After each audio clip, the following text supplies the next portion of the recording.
two murders are linked by unusual bullets.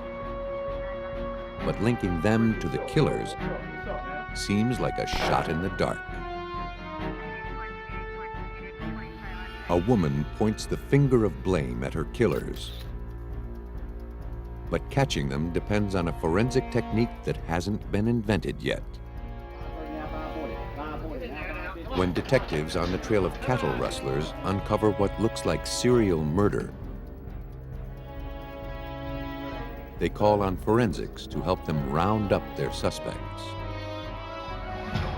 They say that a burden shared is a burden halved, but when partners team up for murder, the weight of their crime can drag them both down. The burden of proof is on forensics to capture partners in crime.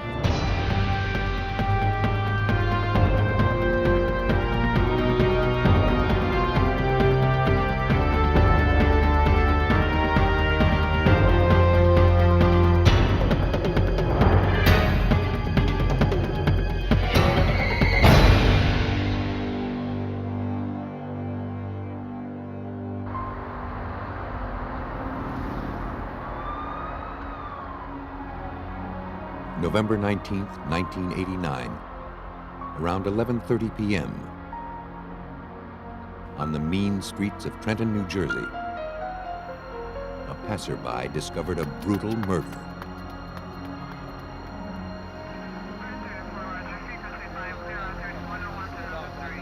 The victim was 38-year-old Francis C. Bodner, a driver for Golden Cabs. All right, lab tech over here, please. Lab tech. Officers at the scene examined the victim's body and combed the taxi for clues. Along with the slugs, they recovered a small metal disc with a raised edge, almost like a miniature bottle cap.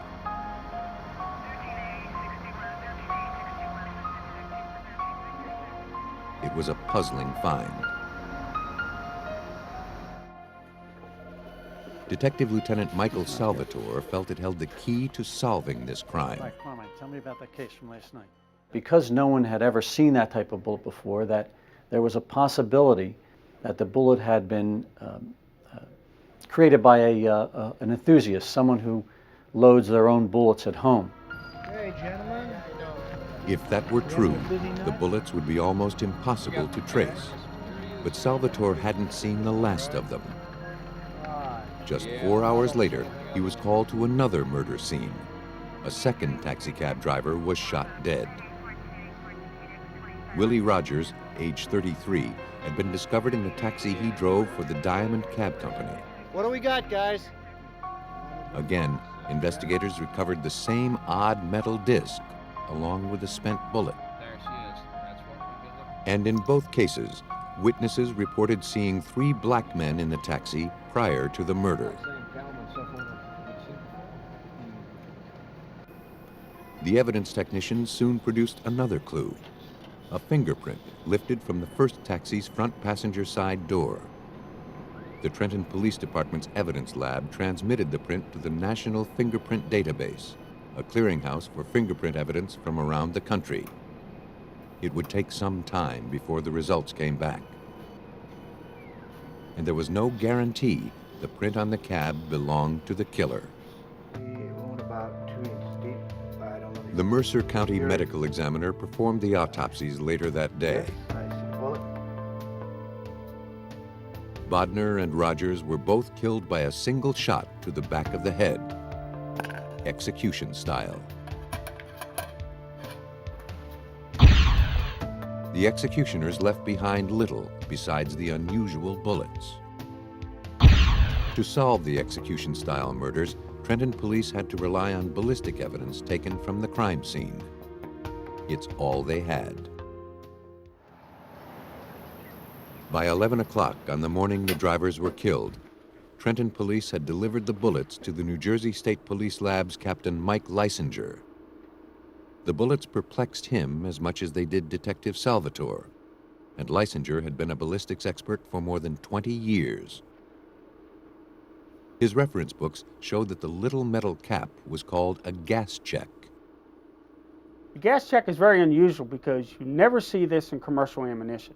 This is the first time we have ever encountered a gas check as long as I've been in ballistics. This was something unique to us. A gas check is placed on the base of the bullet to keep it from melting and clogging the gun barrel with lead. Many people who make their own bullets use gas checks.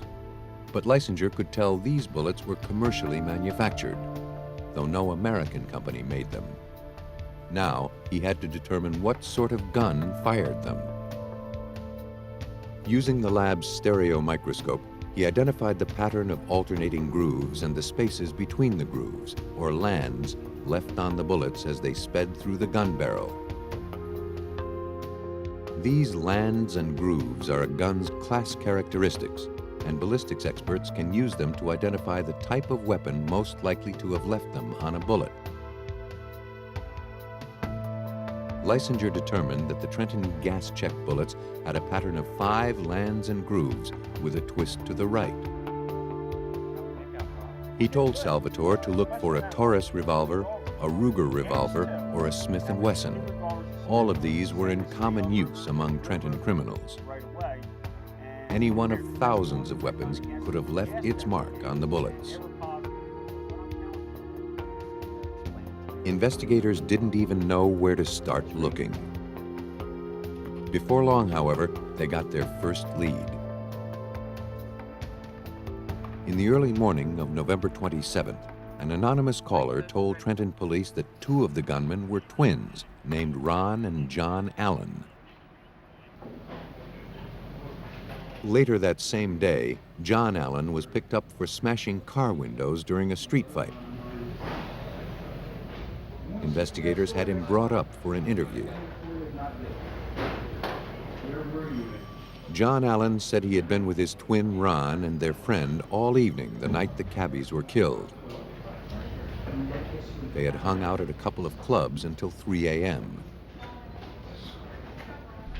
Salvatore wasn't convinced, but without physical evidence tying John Allen to the killings, he had nothing.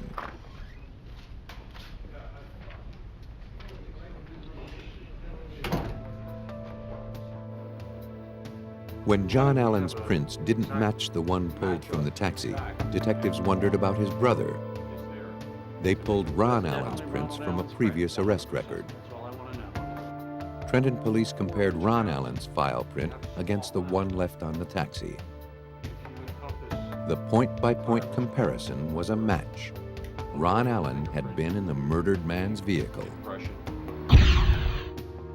That wasn't enough to prove he was the murderer. Taxis see dozens of fares each day, but the match told investigators they were on the right track. Police learned that the Allen brothers were Trenton locals who became involved with a rough and dangerous gang called the New York Boys. Turf was at a premium in the Big Apple, so the gangs there started colonizing New Jersey. The Allens were recruited.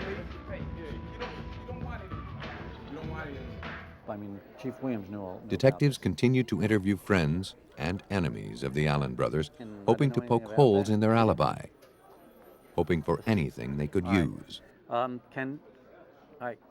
the street, just about everybody knew what was going on, but unfortunately, in a lot of the homicide cases I've worked on, people are very reluctant to come forward and give that information up. The information they gathered continued to implicate the Allen brothers, but stopped short of being enough to arrest them.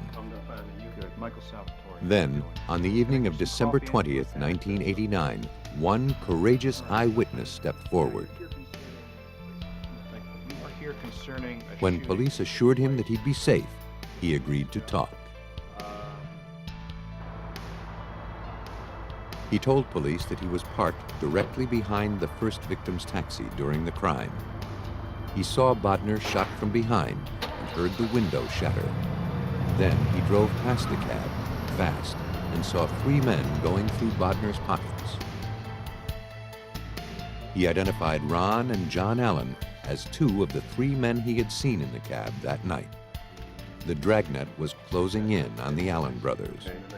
But a single fingerprint and a rushed eyewitness account might not be strong enough to win the maximum sentence for these alleged killers. detectives still needed to find a way to use the killer's ammunition against them. This is what I'm talking about right here. The investigation into the gang-style murder of 2 Trenton taxi drivers was making slow progress. Police had a witness who could place the Allen brothers at the scene of one driver's murder.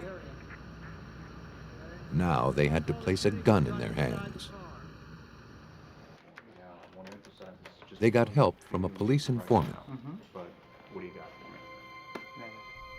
Yeah, that's what I'm talking about. You interested? He told police that the Allens had tried to sell him guns and ammunition several weeks back, and that the guns had 2 bodies on them, 2 murders. Yo, let me think about that. Yo, I just He didn't buy them. All right. Think about it, right? Get back to it. To prove the Allens' involvement, Detective Salvatore needed those guns.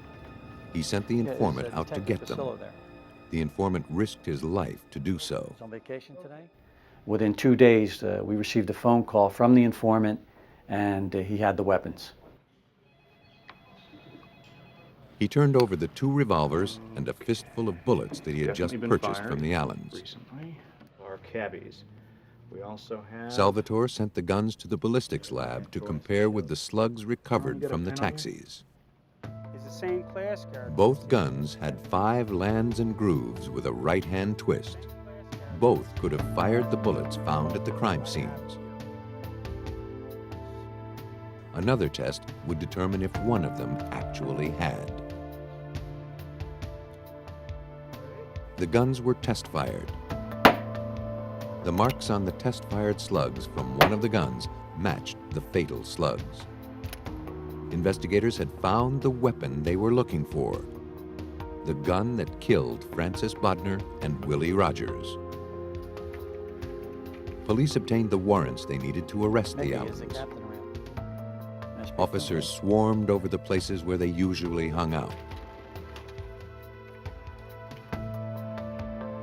They found John Allen and brought him in. Ron Allen called Detective Salvatore a few hours later, asking about his twin.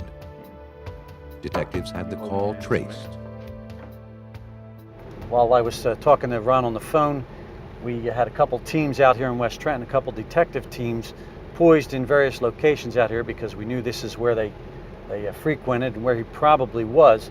And as soon as we got the information from the Bell operator, we fed that information to our units on the street, and they came here and they forced their way into the house and arrested Ron Allen, who was still on the phone with me at the time of the arrest.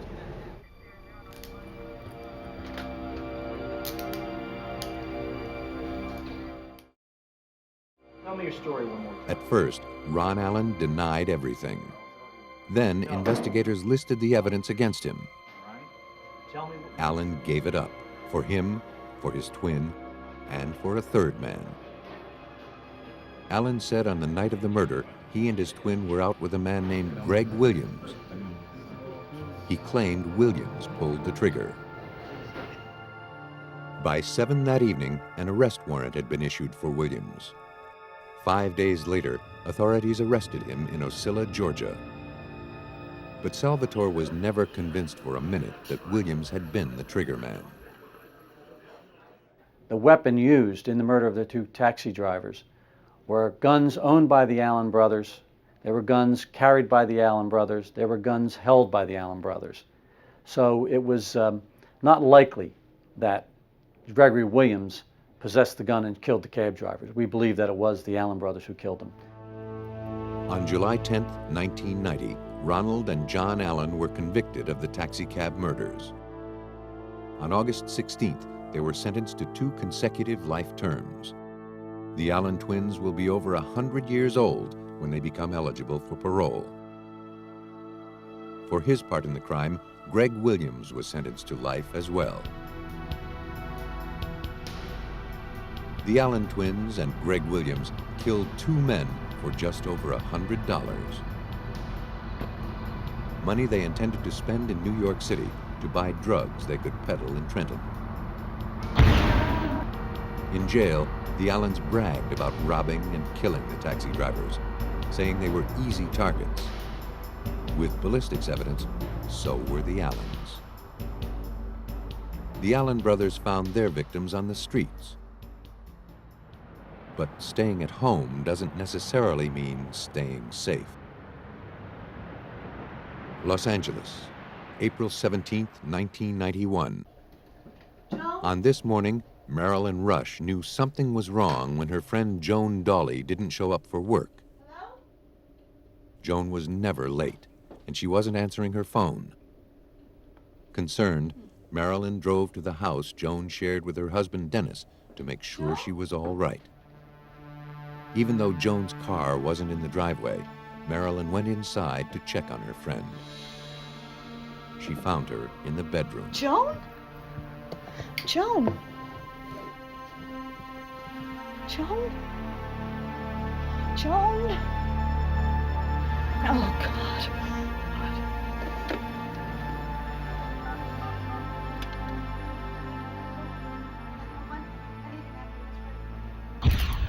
When the LAPD responded to the crime scene, it looked at first glance like a botched burglary. The bedroom had been ransacked. Joan Dawley's bruised hands told investigators that she had tried to defend herself.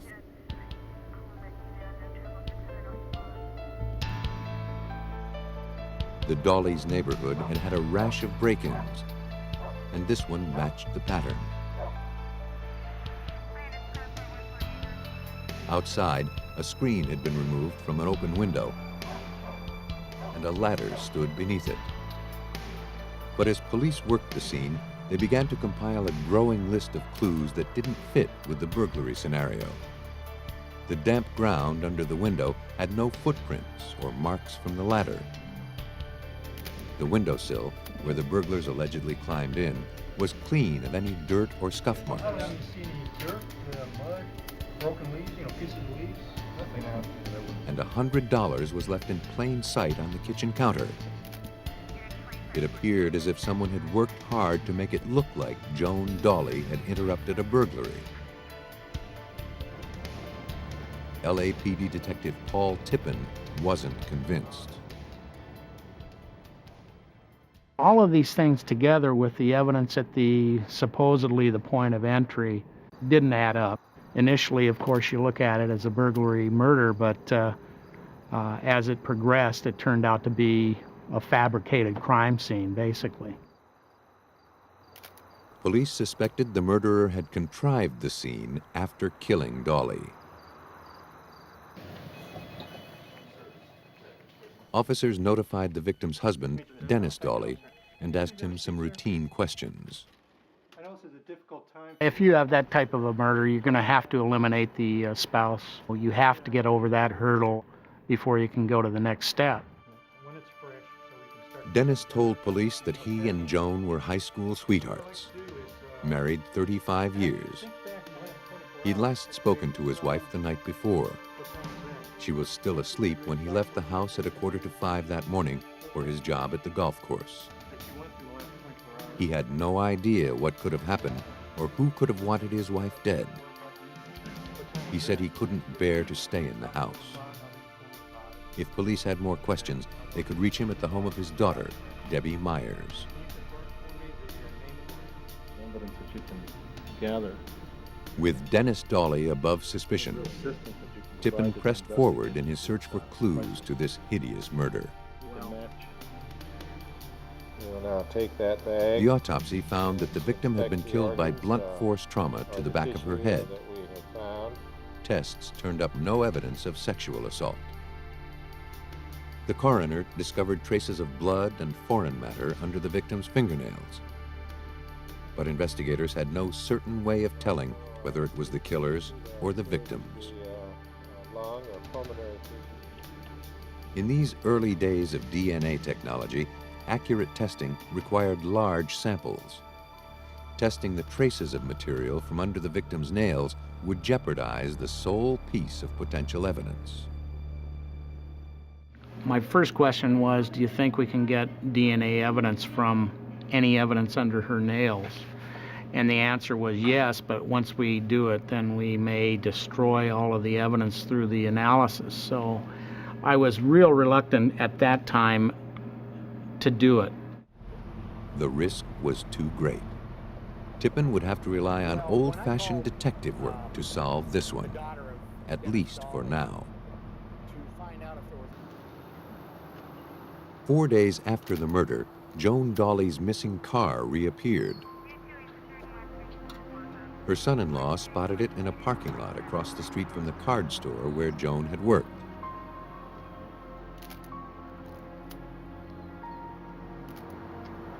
Police found her keys, but no useful clues.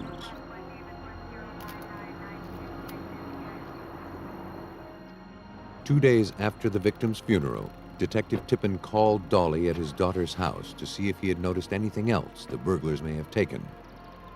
All right, see you when I get back. But Debbie Myers told Tippin that her father was gone. Dawley said that he needed to get away. He planned to spend a few days quietly fishing at Lake Mead. Myers told Tippin the name of the Las Vegas hotel where her father usually stayed. Tippin's experience told him it was strange for a man to leave town so soon after his wife's murder. He asked a pal in the Las Vegas Metro Police Department to keep an eye on Dawley. Tippin's opinion of the bereaved husband was about to change.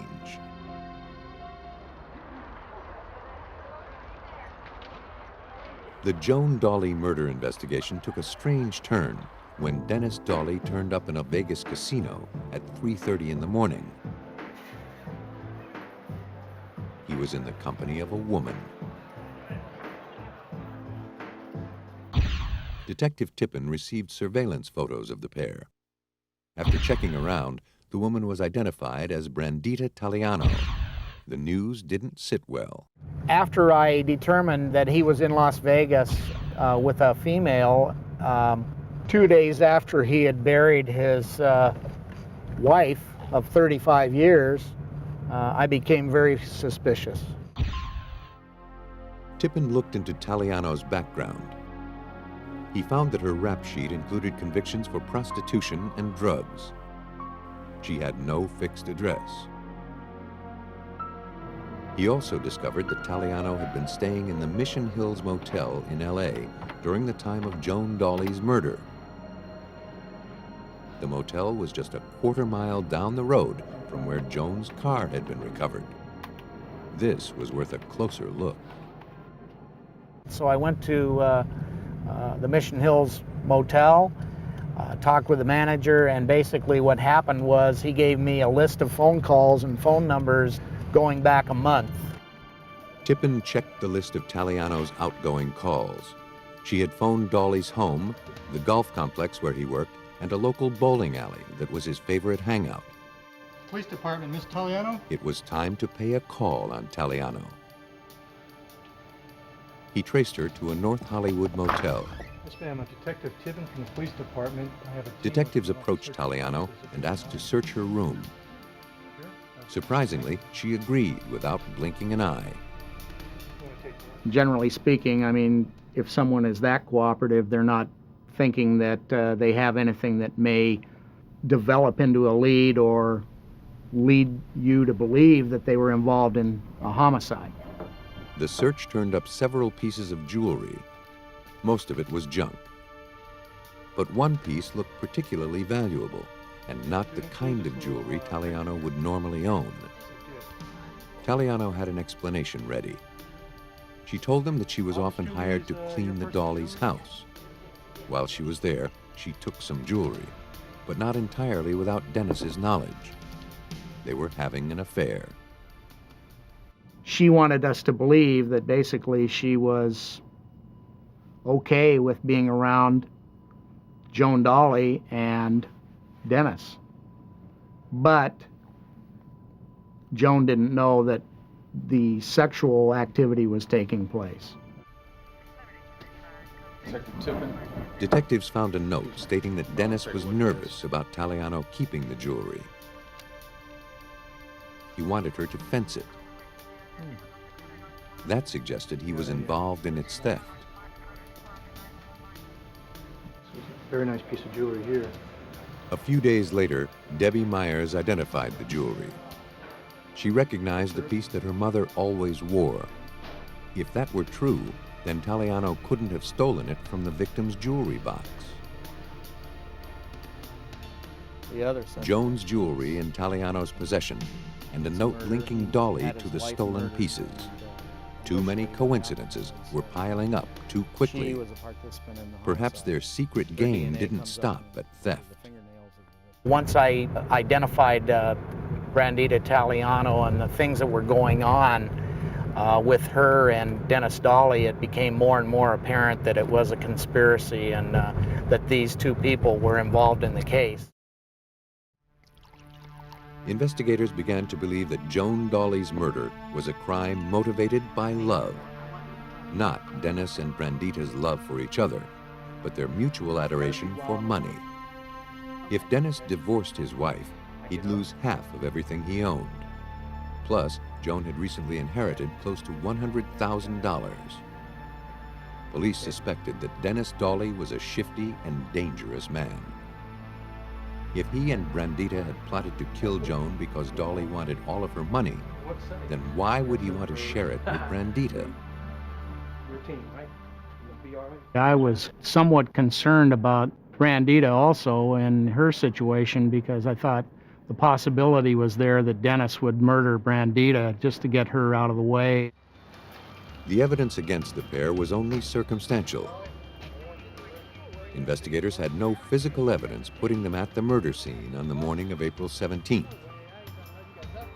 But they had enough to bring them in for questioning. At least then, authorities could keep their eyes on the pair. Based on what they had gathered so far, detectives developed a strategy.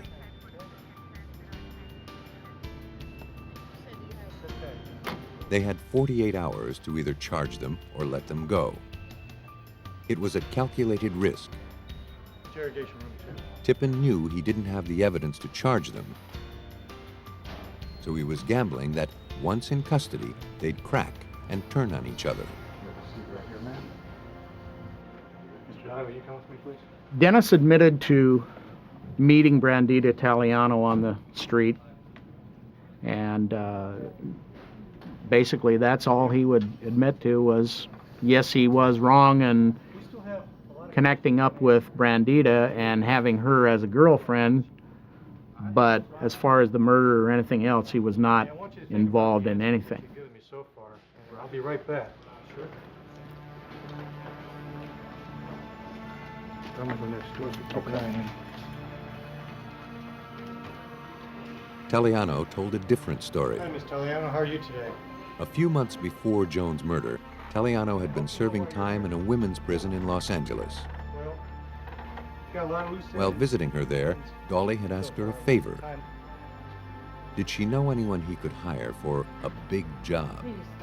She assumed that meant murdering his wife. Taliano recommended a man named Gary Ware. I'll let you know. He's pretty adamant about it. You know, he called me. Dolly's deal with Ware must have been finalized while Taliano was in prison.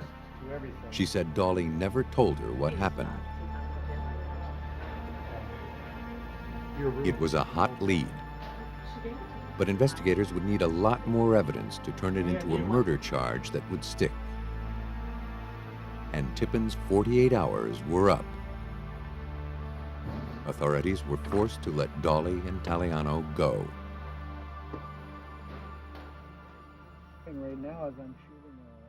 Ware was no choir boy. A man with a criminal record like his might be capable of committing murder for hire.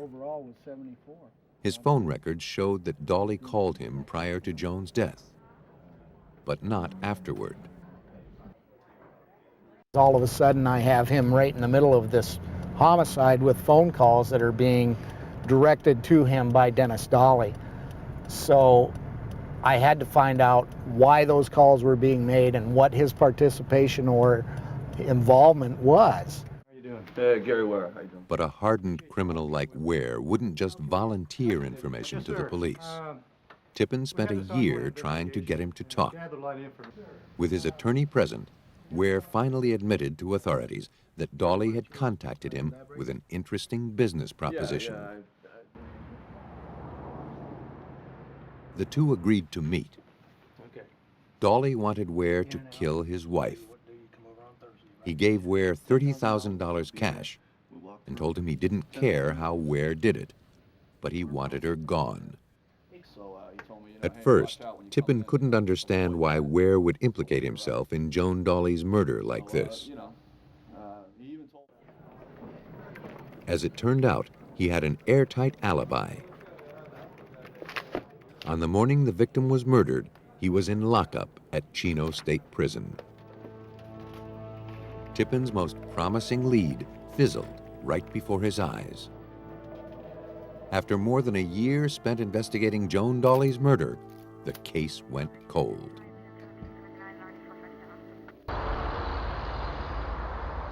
Though LAPD detectives had their suspicion, they still needed hard evidence placing Dennis Dolly and Brandita Taliano at the scene of the murder of Joan Dolly. One lead after another failed to pay off. Then, on the last day of February 1994, Detective Paul Tippin got a call that he'd been waiting 3 years for. In the time since Joan Dolly's murder, DNA analysis technology had been refined enormously. A new technique allowed even a tiny pinpoint of genetic material to be analyzed. Now, the lab could accurately test only a portion of the foreign matter found under the victim's nails without the risk of ruining the entire DNA sample. The lab's new testing technology, called PCR for polymerase chain reaction, encourages the DNA to carry out its natural function, continuous duplication. A carefully controlled environment of chemicals and heat works like a genetic copying machine. Colin Yamauchi is a criminalist with the LAPD Crime Lab DNA unit. We can start with a small sample and put it in this instrument that can make hundreds and then thousands and then hundreds of thousands and millions of copies of that same DNA. So it was kind of an exciting time in forensic serology when PCR came online and we were able to utilize this technology. With PCR, an immeasurable amount of DNA can be cultivated into a testable sample. The procedure was performed on a portion of material taken from beneath Joan Dolly's fingernails, then compared with DNA from her blood. It didn't match. Someone else's cells were under Joan Dolly's nails. That meant that the possibility of a suspect's DNA was there. And that was very, very important to me, because now it brought about a situation where I could maybe directly connect a suspect to the victim. And that was very, very important. Dennis Dolly's genetic material was tested against the sample from his wife's nails. It came back negative. By this time, Brandita Taliano was in prison for an unrelated crime. A warrant was issued and a blood sample obtained. This time, Tippin got his match. Now there could be no doubt. Brandita Taliano murdered Joan Dolly. But Tippin still wasn't convinced that Taliano had acted alone. Dennis Dolly's knowledge of the stolen jewelry, his attempt to hire a hitman, and a long string of incriminating phone records before the crime implicated him in the murder. I believe truly that they were both in it, they were both involved in it, they were both there when it happened. The jury agreed that Dennis Dolly and Brandita Taliano had conspired and murdered Joan Dolly. Nearly 4 years after her death, her killers were sentenced to 25 years to life. Dolly and Taliano believed that murder was the easy way to wealth. Unfortunately, they weren't the only ones to feel that way. Some people make murder a part of their business plan. Livingston County, north central Missouri. Over 100 years ago, this was wild, rough country under the rule of frontier justice. Today, it has settled into the essence of rural America. Old-style towns surrounded by farmland. A place where farmers contend with the whims of the weather and the realities of economics. People here believe in an honest wage for honest work. At least most of them believe that. In October 1986, the Livingston County Sheriff's Department received a call from a nearby livestock auction company. A man named Dennis Murphy had passed a bad check for $6,000 to buy cattle. He had paid for the cattle, loaded them into a truck, and vanished. Though Murphy was a stranger, he appeared to be working with a local farmer named Ray Copeland. Ray had attended the auction, and while he hadn't bought any livestock, he provided a truck for the cattle Murphy had bought.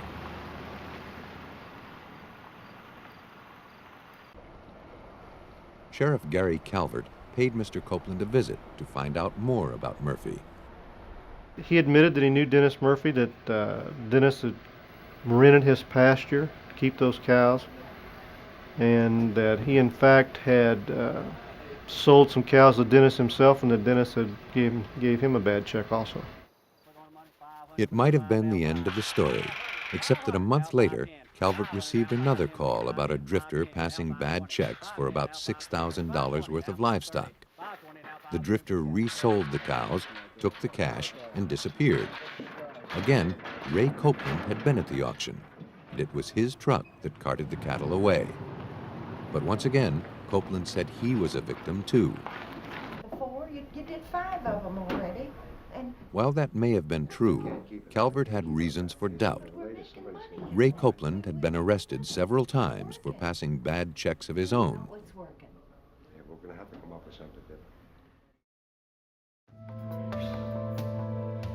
Still, Calvert had no proof that he was behind this. Both of the cattle thieves had arrest records, consistently bouncing in and out of jail on minor charges. Calvert assumed they were bound to get arrested again. He'd catch up with them soon enough. All he had to do was wait.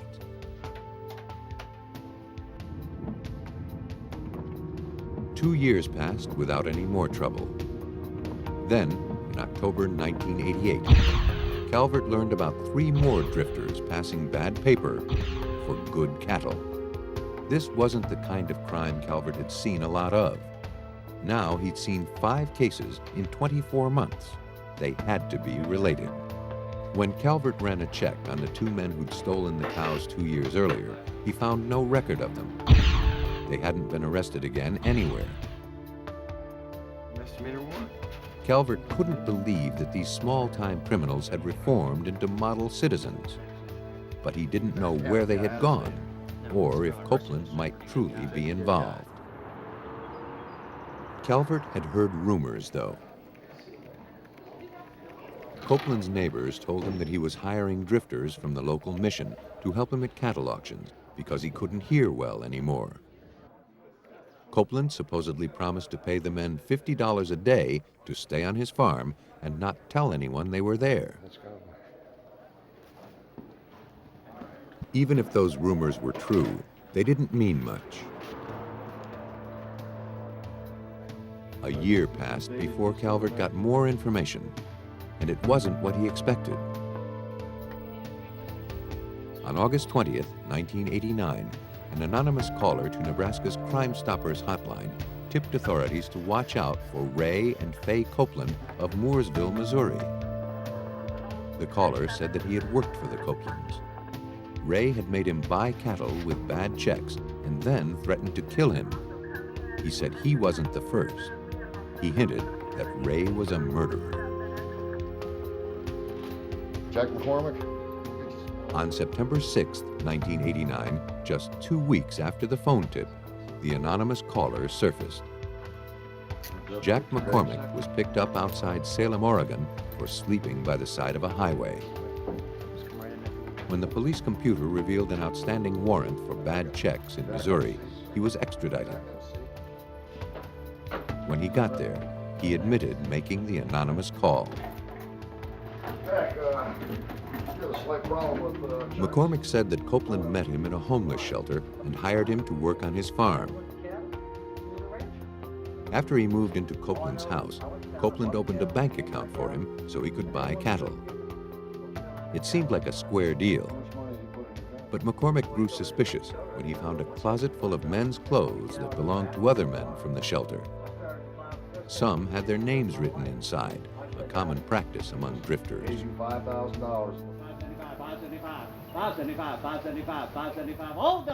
During the 15 days he lived at the farm, McCormick said he made several cattle purchases for Ray and Fay Copeland. Fay kept the books. But soon McCormick overdrew the bank account and the Sullivan County Sheriff issued a warrant for his arrest. Right after that, on August 10, 1989, McCormick claimed that Copeland tried to kill him with a .22 rifle. Then, for some reason, Copeland changed his mind. McCormick fled the county. It sounded like a wild story, but the sheriff couldn't dismiss it out of hand. Then came the wildest accusation of all. McCormick said he found a human skull and leg bone on Copeland's farm. When he suggested that what might be happening here is that Mr. Copeland may be killing people, we thought we better look into it. Based on what McCormick told authorities, and coupled with the fact that 2 of the cattle thieves were seen with Ray Copeland, the sheriff had enough to arrest Ray and his wife Fay for charges relating to check fraud. A search warrant was issued to determine if they were up to something far worse.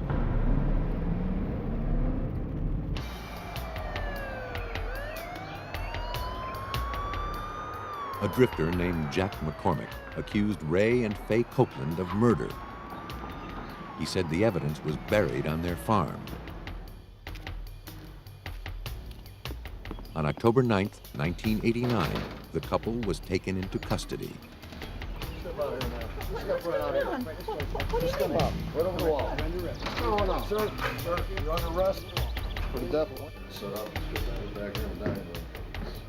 With the Copelands behind bars at the Livingston County Jail, the officers searched the farmhouse. They found items that seemed to substantiate Jack McCormick's account. Why don't you go ahead and bag this rifle up? First was the closet of men's clothes. We have the victim's clothing up here. Fay had been cutting them up to make a quilt. Some of the clothes had the names of the missing men in them, just as McCormick had described. The officers also found a list of men's names hidden in a camera case. It included the men who had passed bad checks. The ones who vanished had X's beside them.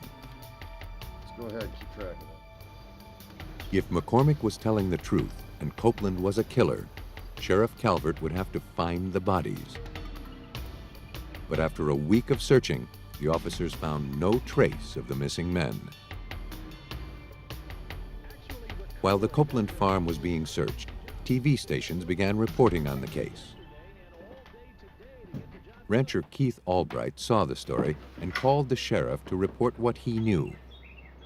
Yeah, this is Mr. Albright out here on Alaskan Road. Albright had rented a farm just 6 miles from Copeland's. Pretty good. Ray had done some odd jobs for him.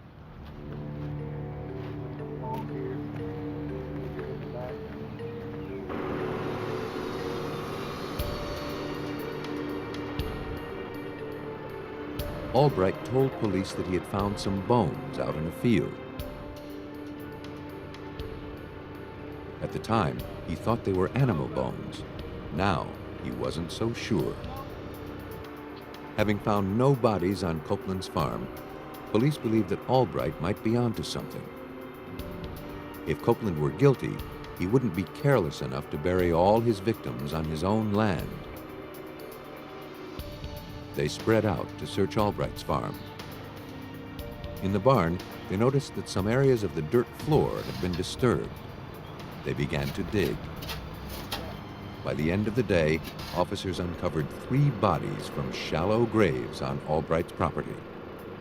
Calls kept pouring into the sheriff's department, and they tracked down every promising lead.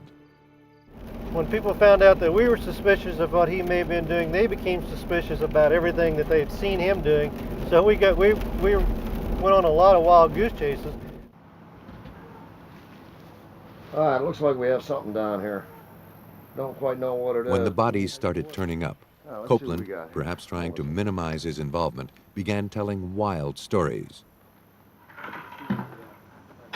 He said he overheard some strangers talking about dumping a body down a neighbor's well. Sure enough, investigators found the body of one of the missing drifters. But the lie backfired. The discovery implicated Copeland even further. All right, we're down here. We got. The search on that farm intensified, and a 5th victim was excavated from beneath 2,000 bales of hay.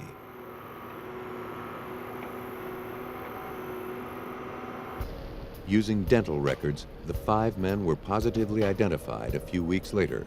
Among them was Dennis Murphy, pulled from his watery grave. It was a good start, but investigators needed forensic evidence to tie Copeland more directly to the murdered men. Calvert gathered the .22 rifle found in Copeland's house and a pile of .22 slugs recovered from the bodies and delivered them to the Missouri State Highway Patrol. The rifle was test-fired in their crime lab.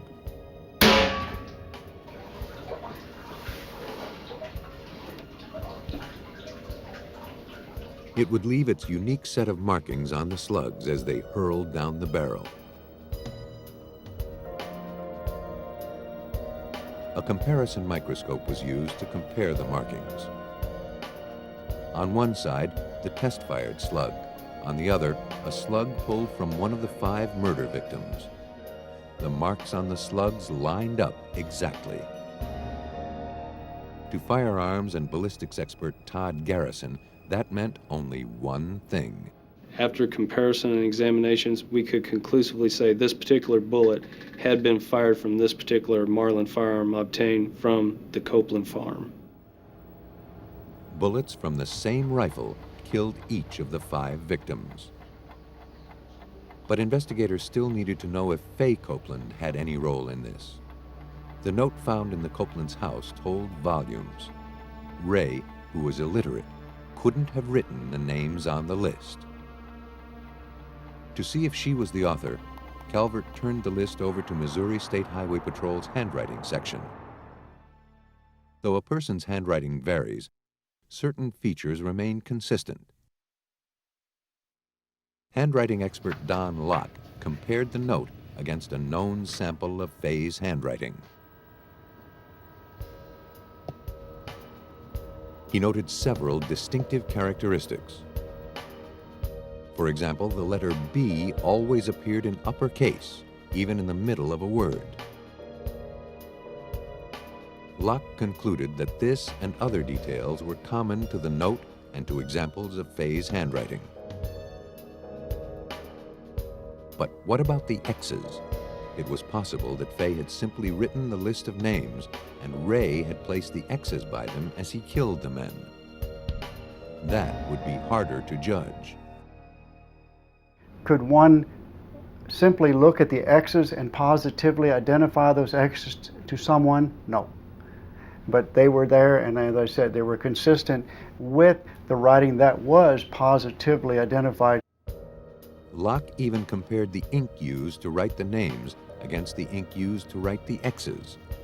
His conclusion? The same ink had been used for both. Fay Copeland wrote the names and marked the X's as her husband killed the men one by one. Locke and Garrison provided the forensic evidence to charge the Copelands with 5 counts of first-degree murder. On November 12, 1990, Fay was sentenced to death. Ray followed her on May 22, 1991. For 2 years, Fay and Ray Copeland were the only couple on death row sentenced for the same crime. Ray Copeland cheated the executioner when he died in October 1993 at the Potosi Correctional Center. In 1999, his wife of over 50 years had her sentence reduced to life. Though neither of the Copelands ever confessed, investigators pieced together this scenario. Ray somehow came up with the idea of hiring drifters to write the checks for him.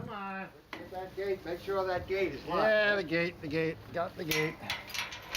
Come on. After the men outlived their usefulness, or when the warrants for passing bad checks piled up, There you go. Copeland murdered them. And Fay kept the books. How much is a human life worth? Police estimated that the Copelands made $30,000 from their scheme. $6,000 a victim. They thought no one would notice a few missing drifters. They were wrong. It's often said that two heads are better than one. When committing murder, having a partner gives police twice as much evidence to gather and twice as much chance to catch the killers.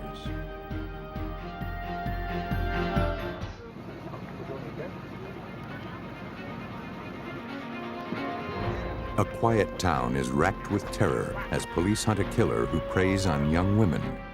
A vague description and inadequate clues are all they have. The next move is up to him.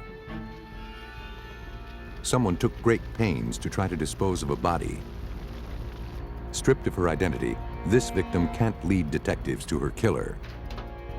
Any chance of justice must be found in the dead woman's hands.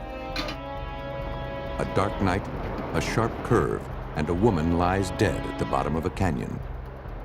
It looks like an accident, but maybe that was the plan. Most people don't kill unless they're certain they can get away with it. Murderers always believe they can outwit the police. And that's their fatal error.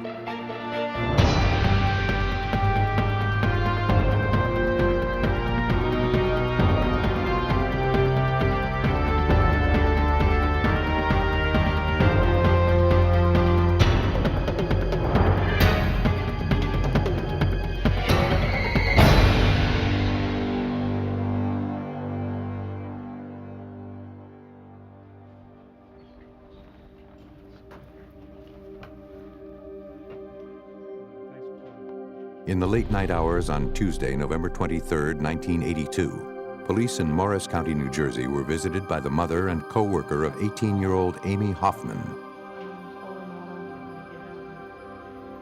Amy had failed to return from her job at a nearby mall.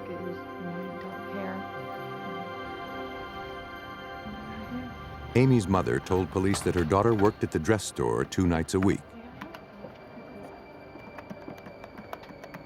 She was on her high school cheerleading team and was saving to go to college to become a chiropractor. Amy's co-worker said that Amy helped her lock up. It was around 9:30, and they were among the last at the mall.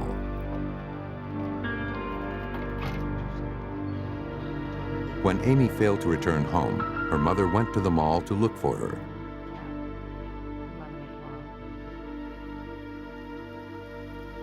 Her car was the only one in the lot. Her keys were in the ignition. Amy's book bag, purse, and wallet were all on the seat.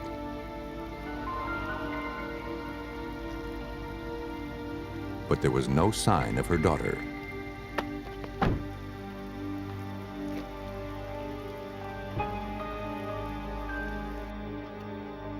Frantic, Mrs. Hoffman called Amy's co-worker.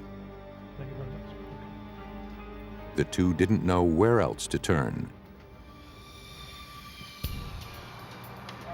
Police responded to the mall parking lot with a canine handler to track Amy. Her scent trail went cold 2 parking spaces away. Evidently, she left the mall with someone else. But who? The parking lot yielded no clues. According to Morris County Detective Sergeant John Kennecom, neither did Amy's car. We searched the vehicle as we do routinely for fingerprints, any type of items which may assist us in the missing person, but we ultimately didn't find anything. But that was about to change. 2 days later, on Thanksgiving Day, a man out for an afternoon walk in a secluded area of Morris County, New Jersey, made a startling discovery. The lifeless body of a young woman. He fled the scene and called police. Responding deputies from the Morris County Sheriff's Department found the victim lying in an abandoned water retention tank. From the description, police knew they had found Amy Hoffman. She had suffered multiple stab wounds. The body was removed and sent off for further analysis. Investigators began scouring the area for clues, looking for anything that might help them identify Amy's killer. Bloodstains were recovered near the tank, but later tests showed they belonged to the victim. Evidence technicians gathered all that they could. Sometimes the most valuable clues masquerade as ordinary litter.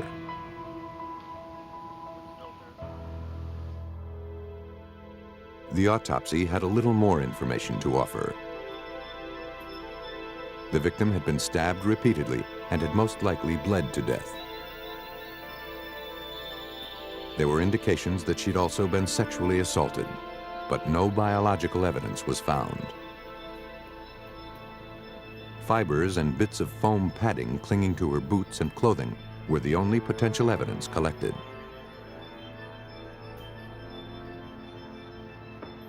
Hoping for more information, police returned to the mall to question other employees.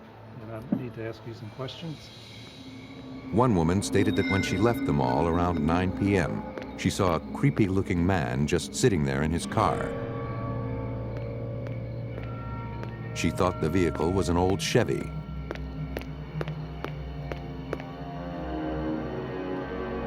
She only caught a glimpse of the man's face. She could not offer police a detailed description. Investigators knew they would have to work quickly. We knew we had a major offender in our community. We knew we had somebody that was a predator. And what motivated me, as well as all the other law enforcement officers who worked in this case, is we had to capture this guy before he killed again. But 2 weeks after Amy Hoffman was murdered, a truck driver parked at a rest stop 20 minutes from the Morris County Mall was jolted from his sleep. A terrified young woman was begging for help. She was bleeding badly and barely clinging to life. The truck driver called police. Though she'd lost a lot of blood, 25-year-old Deirdre O'Brien was still conscious when the paramedics came.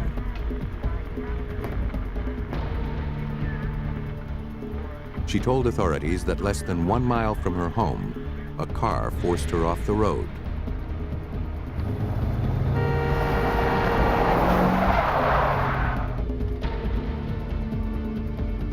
Fearing the driver of the other vehicle had been hurt in the accident, she went to see if he was okay. He brandished a knife and forced her into his car, an old Chevy. He drove her to the rest stop, sexually assaulted her, and then stabbed her repeatedly.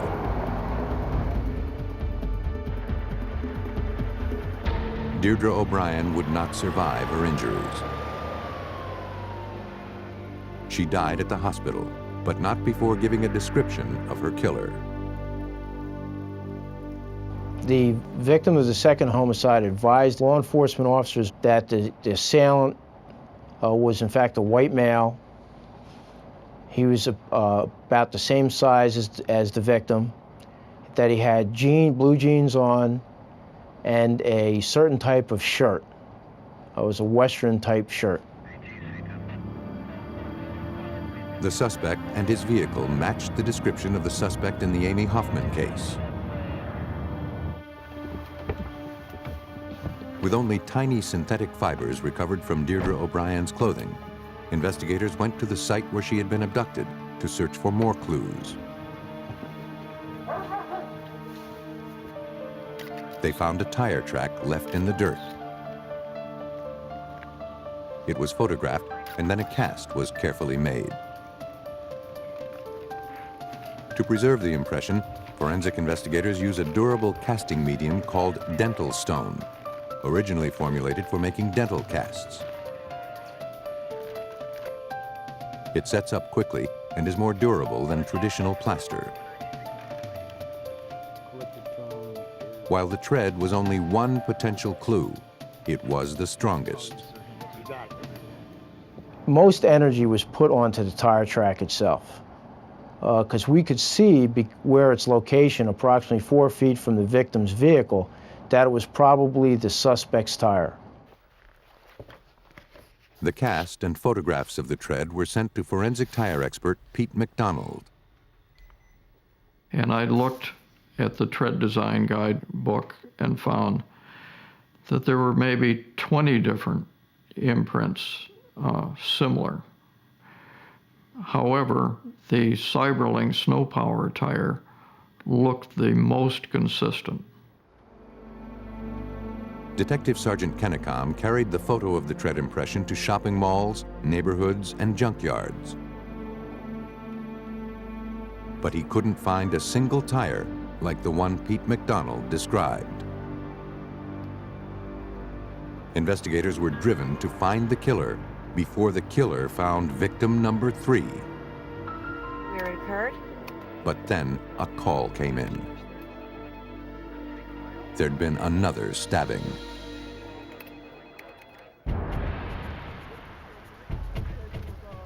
Investigators in Morris County, New Jersey struggled to solve the homicides of 2 young women. All of the clues pointed to a serial killer, but none pointed to a suspect. As investigators raced to identify a suspect before he could strike again, another stabbing was reported. This time, the victim was a man, but the details were familiar. 34-year-old James Kodatich told police that while he was driving, he was pulled over by an early model Chevy with a flashing blue light on the dash. The driver of the other car pulled him out of his vehicle and stabbed him. Kodatich fought off his attacker and fled to his mother's house. His description of the assailant resembled the murderer at large. To police, James Kodatich was fortunate. His wounds were not serious. An ambulance came to take him to the hospital. Before leaving, he gave the police permission to examine his car for any trace evidence his attacker might have left.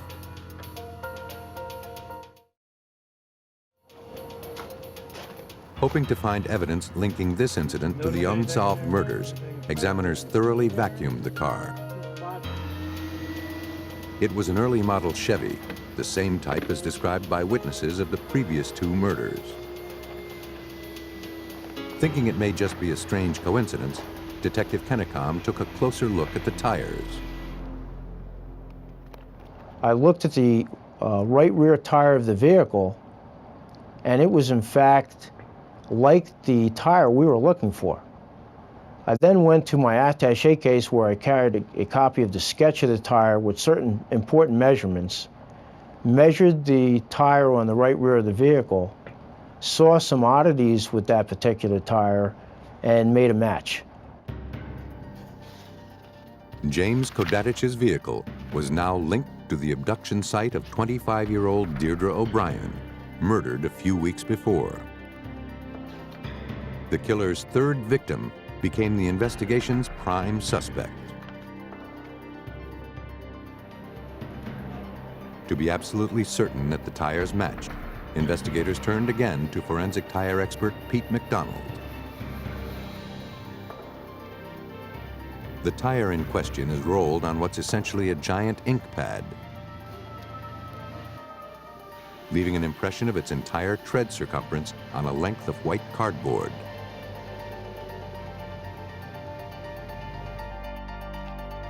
After completing this process on Kodatich's Chevy, investigators sent a negative transparency of the tire impression found at Deirdre O'Brien's abduction site to Peter McDonald. McDonald then compared that to the suspect's tire impression. After 25 hours of scrutiny, McDonald was absolutely certain he'd found what he was looking for.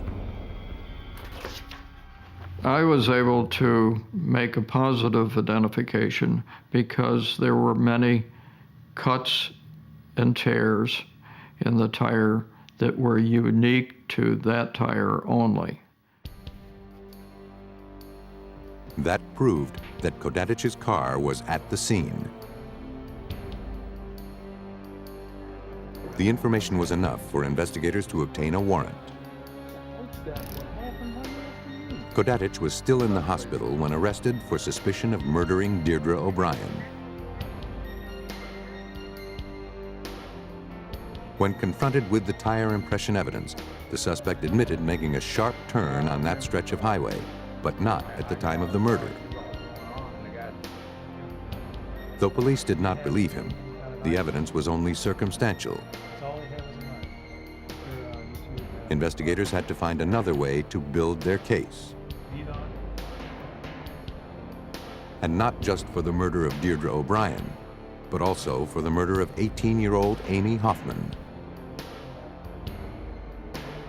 They wouldn't need to go very far. The fibers collected from Kodatich's car interior were compared against those found on both victims.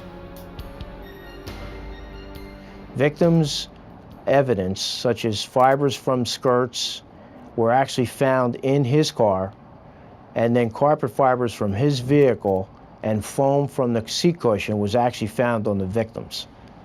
So there was a cross-link. Certainly can. Despite the evidence against him, Kodatich maintained he was not the killer. He pointed to his stab wound as proof.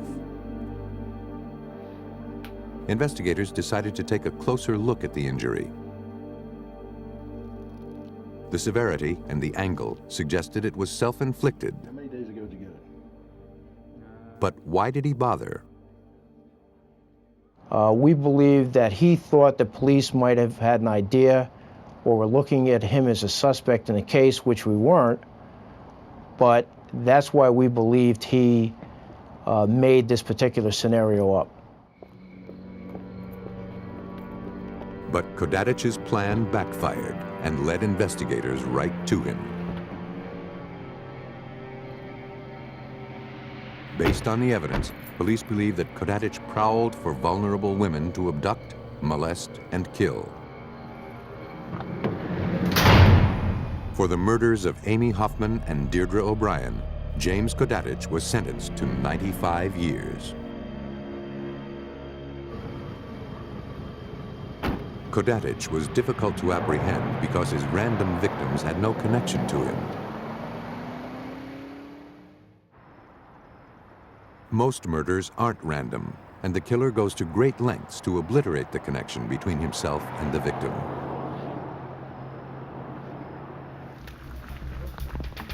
On May 8, 1993, a young couple at Lake Lou Yeager Park in Illinois frantically summoned the help of the park caretaker. Someone had built a fire in a pile of brush. In the center was what looked like a mannequin. At first, the couple thought it was a prank, but when they looked closer, they realized whoever did this was deadly serious. The body was real. After the body was pulled from the smoldering pile, the police were notified.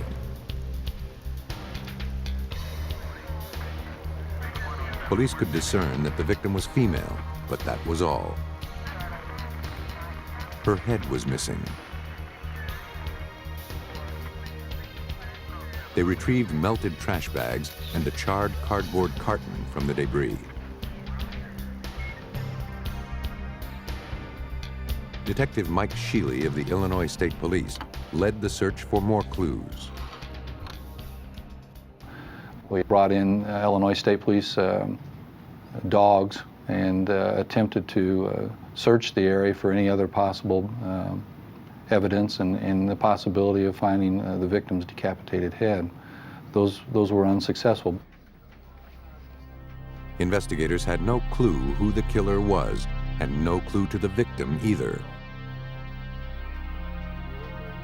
They felt confident that the identity of the victim would lead to her killer. This crime was simply too gruesome to be a random attack.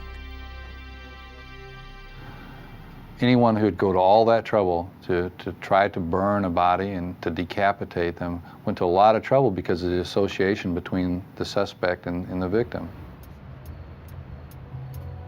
For now, their best clue was the victim herself. X-rays revealed fibroid tumors in her uterus, severe enough to cause medical problems. The plastic bags were ordinary trash bags. The cardboard carton was from a self-service moving company. Neither seemed like much of a clue. A forensic anthropologist was called in to determine all he could from the victim's bones. Determining an approximate age, height, and the victim's race would be crucial to matching her with a missing persons report. Forensic anthropologist Dr. Mark Johnsey of the Illinois State Police Crime Lab made the analysis. The pubic symphysis, which is down the pelvic region, is a very good indicator of age. The pelvic bone in this area changes very diagnostically with age, and based on that I could make an assessment of her age, which I gave her an age range of 35 to 39. Establishing race was more problematic. Flesh tone is distorted in death, and the fire didn't help that. Dr. Johnsey had to rely on his best judgment under difficult circumstances. Both the pubic hair and the axillary hair in the armpit, which she had both, was very straight. And she was fairly light-skinned, and with a combination of those features, it was just felt that she was a Caucasian. Now, investigators needed a name. The most certain way of identifying a person is by fingerprints. But that works only if they can be lifted from the victim and if the victim's prints are on file somewhere. Illinois State Police forensic scientist Gary Havey was assigned the task of seeing that this Jane Doe met those requirements. The victim's hands were removed and sent in sealed cans to his lab. They were dry and stiffened in a clutched position. If Havey hoped to raise any prints, he'd have to amputate individual fingers and soften the tissue. In the case of Jane Doe, in order to soften the tissue, one of the procedures or methods that I have found to be useful over the last years is to actually soak the fingers in a solution of detergent. The solution softens the tissue on the friction ridges, which are the unique arches, whorls, and loops on every person's fingertips. Once the fingers were softened and dried, Havey rolled them in ink and printed their ridge patterns onto white paper.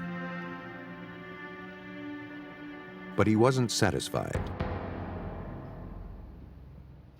I didn't want just suitable prints, I wanted the absolute best standard we could achieve. We then decided to utilize a different method in obtaining the friction ridge detail from the fingers and palms. Over the years, I've had good success utilizing black powder and frosted lifting tape. The powder and tape yielded better results, which were then photographed and labeled. They would then be classified and sent to APHIS, the Automated Fingerprint Identification System in Joliet, Illinois, which holds fingerprint cards for the entire state. Only Jane Doe's left thumb and index fingers were clear enough for the APHIS computer. Usually, that's all it needs. At this time, there were 1.7 to 1.8 million cards on file in Joliet. It would be totally impossible for me to manually search all of those cards, but with APHIS, we can actually scan those individual cards in a period of 30 minutes upwards to 2 or 3 hours. The results came back negative. No matches. The victim and her killer remained anonymous.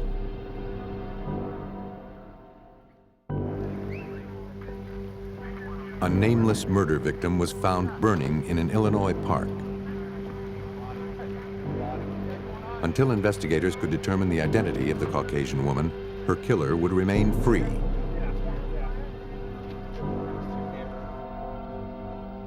Desperate for clues, detectives interviewed witnesses who were in the park the night the body was discovered.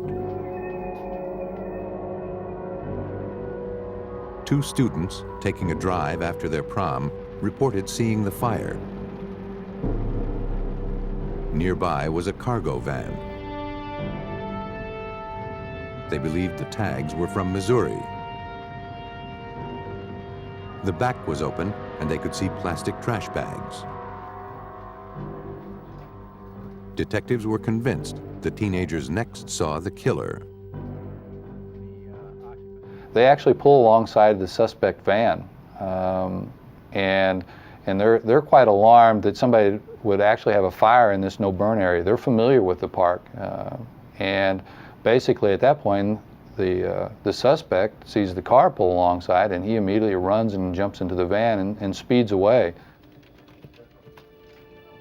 But without a tag number, it was another untraceable lead. To solve this case, investigators had to identify the victim, who they referred to as Janie Doe. They expanded the APHIS fingerprint search. We performed APHIS searches in over 45 different APHIS systems throughout the United States, Canada, and even Puerto Rico.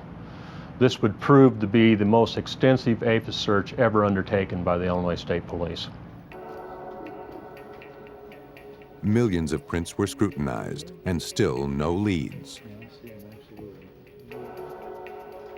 The victim apparently had no criminal record and was not on any database.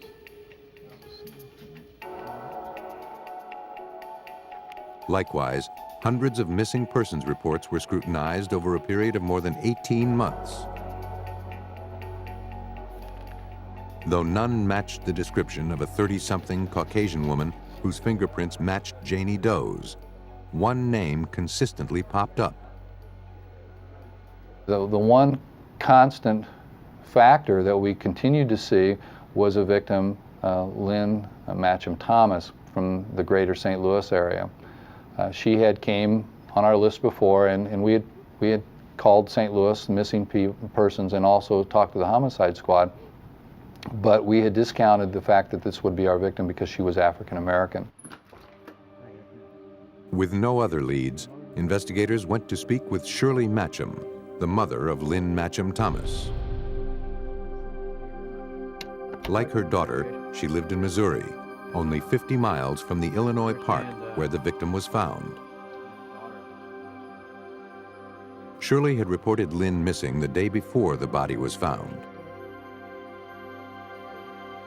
According to her mother, Lynn had light skin. Like the victim, she also had fibroid tumors that she was seeing a doctor about. In fact, the day she disappeared, her brother had dropped her off at her doctor's office and made arrangements to pick her up afterward.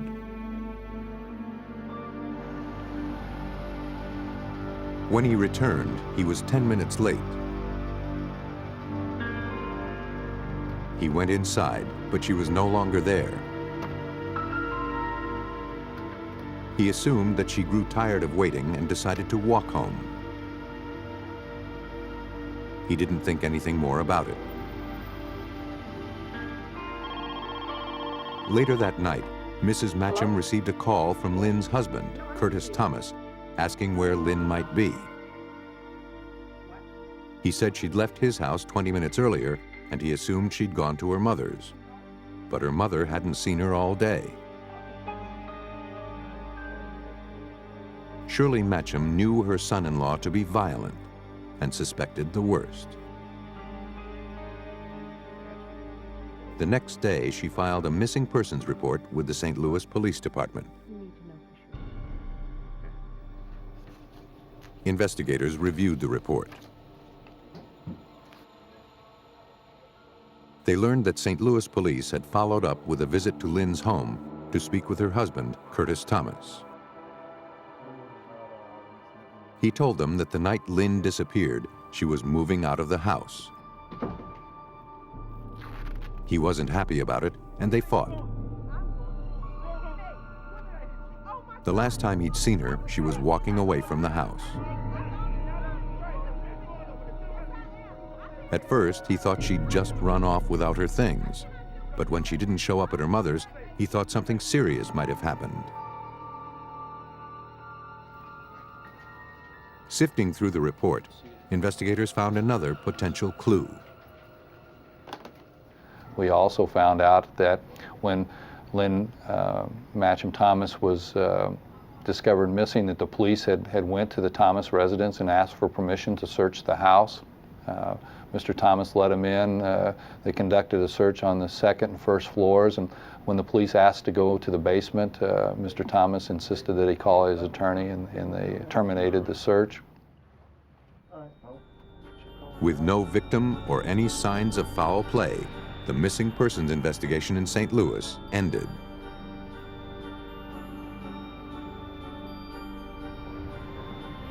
But now, almost 2 years later, investigators in Illinois suspected that the body found in the park was Lynn Matcham Thomas.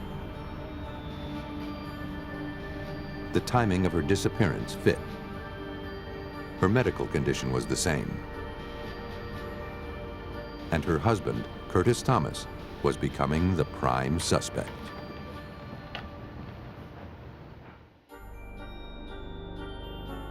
Investigators in Illinois struggled to identify a decapitated woman found burning in a state park. Though they believed she was Shirley Matcham Thomas and that her husband Curtis had put her there, they had to prove it. Investigators went back to Lynn's mother for past employment information about her daughter. And quite to our surprise, she said that her daughter had been employed by a local bank, and during the course of that employment that she had been fingerprinted. So we were able to go to the St. Louis Police Department now and look in a specific file. Those files were not in any database, and manually had to pull those fingerprints to compare them with our Janie Doe. The comparison was made. Janie Doe was, in fact, Lynn Matcham Thomas. Because of their stormy marriage, their violent history, and the fact that he was the last one to have seen Lynn, Curtis Thomas became the prime suspect.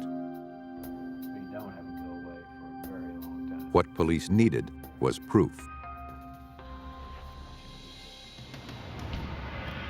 Investigators now tried to find a link between evidence left at the crime scene and the suspect. They determined that a cardboard carton pulled from the fire was from the same moving company that the victim was using to pack her belongings. However incriminating, the evidence was only circumstantial. To learn more about Curtis Thomas and his activities following Lynn's disappearance, investigators located an ex-girlfriend who he started seeing after his wife was reported missing. She said that Curtis claimed the police were stupid for misidentifying the race of Janie Doe. This was several weeks before she was identified as African American. She also added that Curtis had access to a van through his work. It matched the description of the van seen at the park the night of the murder. The girlfriend was frightened of Curtis and ended the relationship.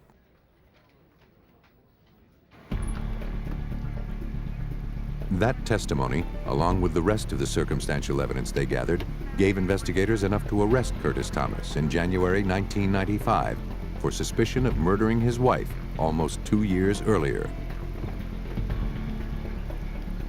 A search warrant for his home was issued.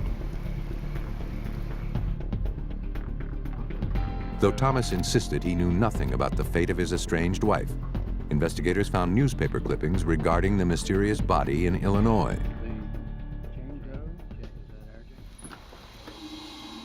Police theorized that the abusive Curtis Thomas was unwilling to let his wife simply walk out on him. Investigators believe that after murdering Lynn Matcham Thomas, he kept the body in the basement until he could get the work van. And to throw investigators off his trail, he beheaded the victim, then transported her to the park in Illinois, where he set the remains on fire. Curtis Thomas was found guilty. He was sentenced to life without parole. Thomas tried to erase the connection between himself and the victim. Others tried to erase all evidence of the crime itself. On September 14, 1985, a motorist on a secluded highway in Utah pulled over to help a frantic man. David Mosman said his pickup truck went off the road in Logan Canyon and plunged 285 feet to the river below. His wife, Tanya, was still down there. The motorist called for help. Though banged up and visibly shaken, Mosman's injuries were relatively minor. He told emergency workers that his wife was conscious when he'd helped her out of the wreck and onto the shore. He begged them to help her.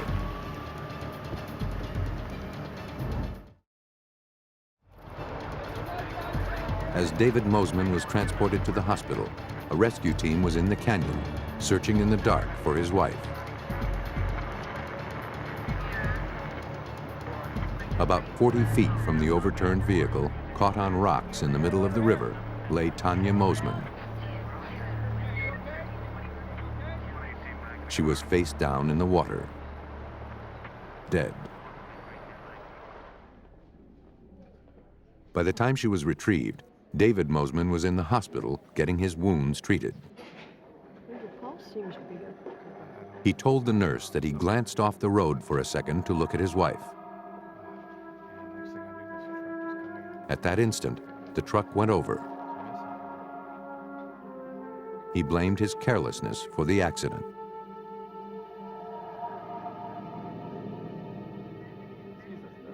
Investigators arrived at the hospital. They asked the nurse if David was in any shape to make a statement. She told them that his injuries were minor and he needn't stay there. She said that Mosman told her he'd been thrown from the truck just as it went over the embankment. She considered him lucky to be alive. Investigators waited until the next day to get a detailed account of the accident. When asked about his marriage, David Mosman said that things between him and his wife had been shaky. They were going through a bitter divorce, but lately they were working to save their relationship. That night, he'd taken her to a restaurant. They enjoyed themselves and each other. It was like it used to be before their relationship soured.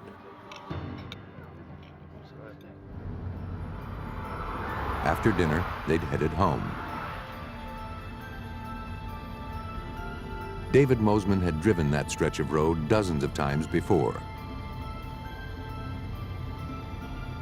He said he must have taken his eyes off the road as he approached the curb. He said all he remembered was his wife's screams. Confused and shaken, he made his way to the bottom of the canyon. When he reached Tanya, she was partially ejected from the back of the truck. He helped her out and started back up to get help. Utah Highway Patrol Officer Larry Forsgren worked the accident investigation. He said he put her on the bank and that she was all right, and he had talked to her and she was fine. He said that she did mention that her head hurt a little bit, but other than that, and he didn't see any blood, she wasn't bleeding, and he put her on the bank so then he'd go up and get help. Mosman said it took him more than 2 hours to climb up the canyon in the dark.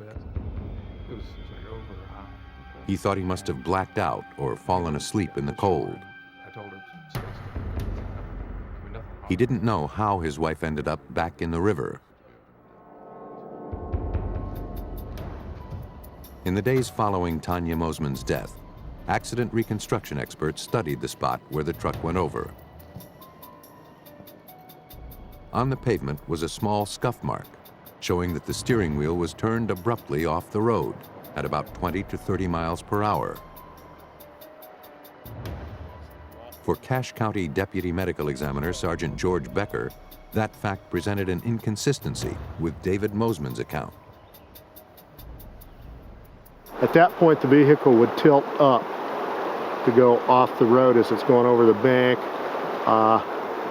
It would have been impossible to get out of the vehicle on the driver's side. You'd have to lift the door straight up and climb out while the vehicle is moving. It's impossible. The routine analysis of the accident had raised more questions than it answered. For investigators, this case demanded a closer look.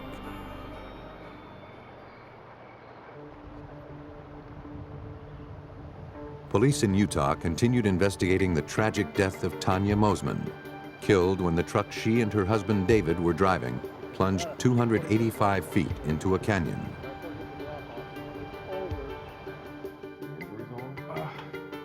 David Mosman's account of the accident didn't jibe with the facts. Investigators requested an autopsy on Tanya Mosman. Water in her lungs showed that her cause of death was drowning. A mark from hip to shoulder suggested she'd been wearing her seatbelt, which would have made it impossible for her to be thrown through the back windshield, as her husband claimed. The only other marks to her body were 3 blunt and distinctive contusions on the back of her head. Looking for answers, the forensics team inspected the truck for what might have caused the marks. They also used chemically treated swabs called hemosticks, which turn blue on contact with traces of blood. No blood was found, and no object in the truck could have caused the victim's contusions. Investigators went back to the scene to gather more information. What they found was a length of sprinkler irrigation pipe entangled on the riverbank. David Mosman, a schoolteacher, moonlighted as a sprinkler installer. The pipe was sent to Dr. Kent Glanville of the Logan County Police Department Crime Lab for further examination. He placed the pipe over life-sized photographs of the wounds on Tanya's head. The pipe was a perfect fit. But Mosman had a reason to carry it, and, however unlikely, it might have struck the victim during the truck's tumble. With all the inconsistencies and lingering questions, investigators pressed Mosman to try to remember more details of the accident. He was asked to draw a map of the road and to mark where he lost control and went over. He did it with pinpoint accuracy, something most accident victims can't do. He was exactly sure that this is where he went off, and it was close to the approximate same area that the vehicle went off. And that was kind of odd because when he went off, it was nighttime, it was dark. And for him to pinpoint it, he had to be pretty familiar with that location. And I got the impression that he knew beforehand where that vehicle was going to go off.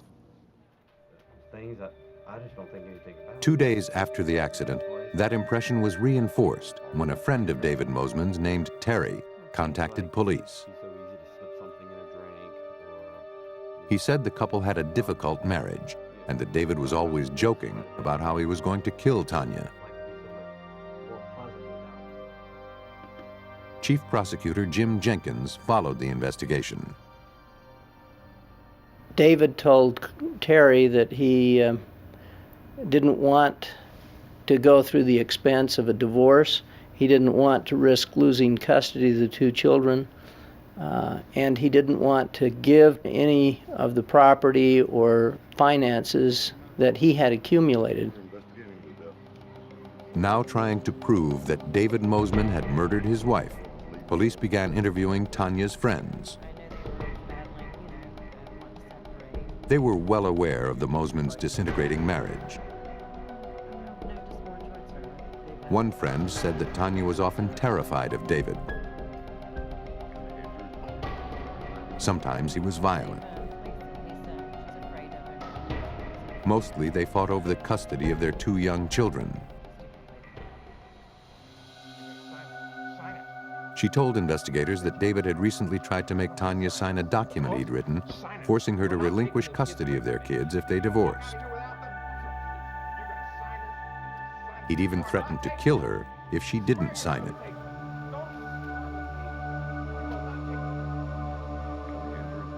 Even so, Tanya sought legal advice about getting a divorce. Shortly after that, David began acting very nicely to her. Tanya told her friend that she was looking forward to dinner with her husband. She sincerely believed that on the night she died, they would reconcile. It all seemed tragically convenient for David Mosman, so investigators continued to dig.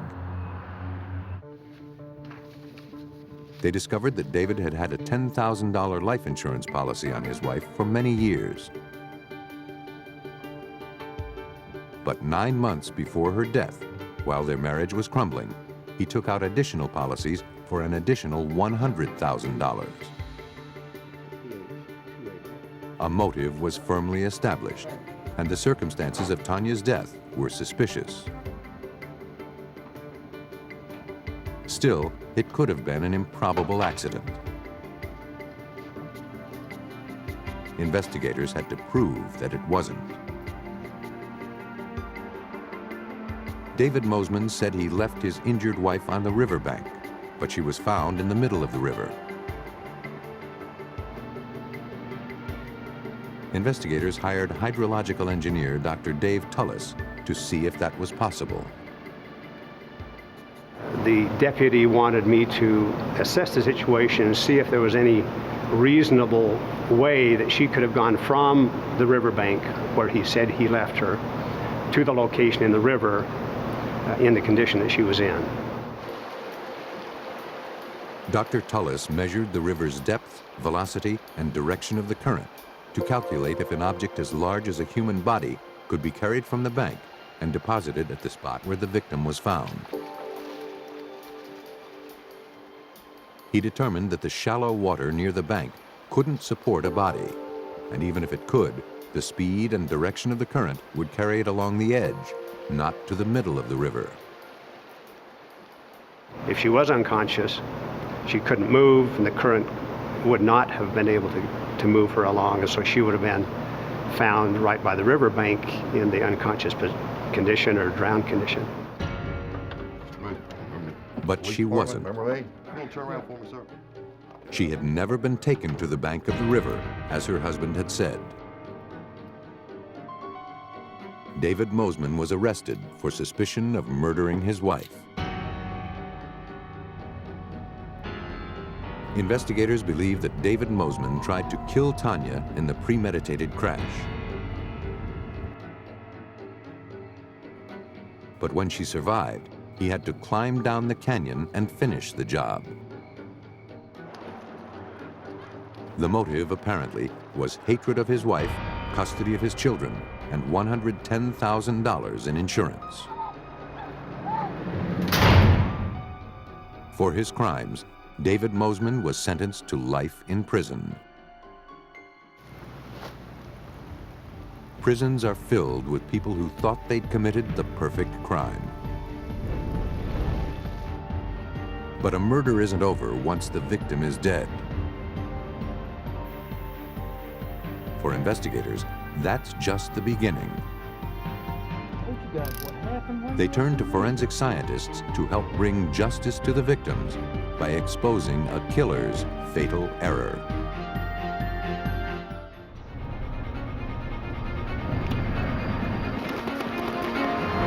A New Jersey woman is found brutally murdered by the side of the road. Investigators must make their case from a few bite marks left on the victim's body. A sadistic predator targets young women in a quiet Canadian community. As police struggle to track him down, the killer threatens more victims. Indiana firefighters discover a woman murdered in her bed. But will dental impressions be enough to convict her killer? Some murderers are compelled to leave a very personal mark on their victims. But with the help of forensic odontologists, police can use those marks to capture those who kill with a deadly smile.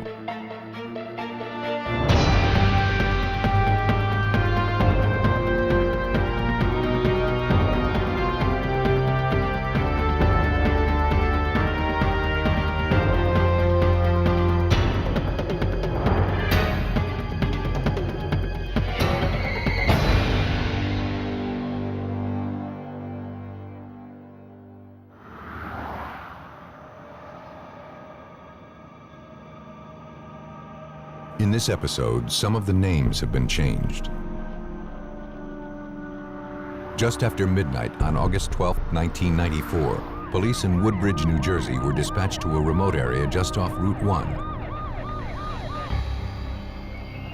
A battered, semi-nude woman, identified as 25-year-old Melissa Padilla, had been found murdered, lying inside a concrete pipe.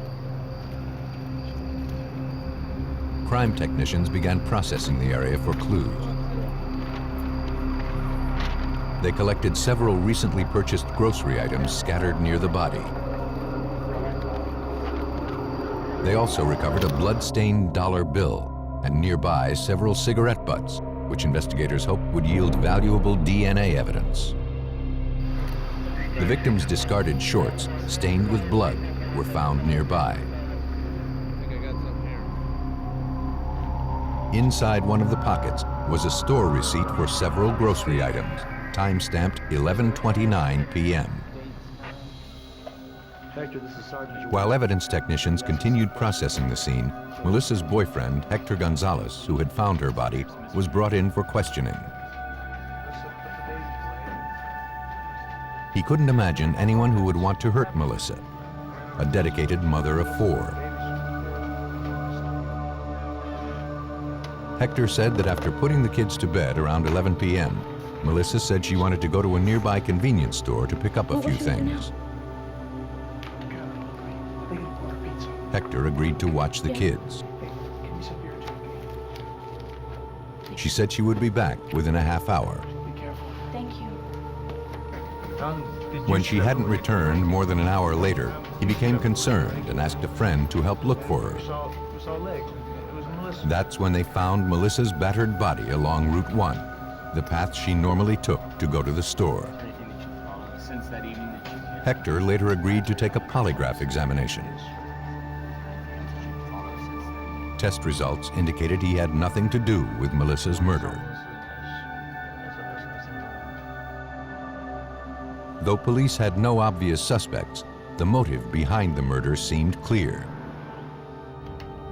Middlesex County Prosecutor's Office Lieutenant Lawrence Nagel worked the case. The woman that was found at the scene was found naked from the waist down.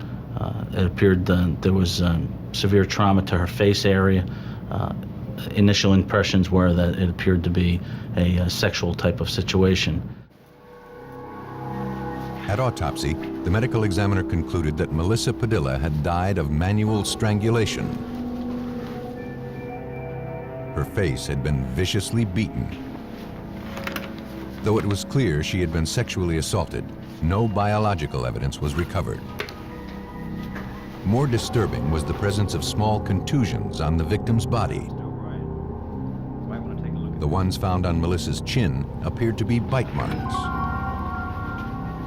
Knowing the bite marks would be crucial in linking a suspect to the crime, an identification officer with the Middlesex County Prosecutor's Office precisely photographed them to scale, using standards developed by the American Board of Forensic Odontologists.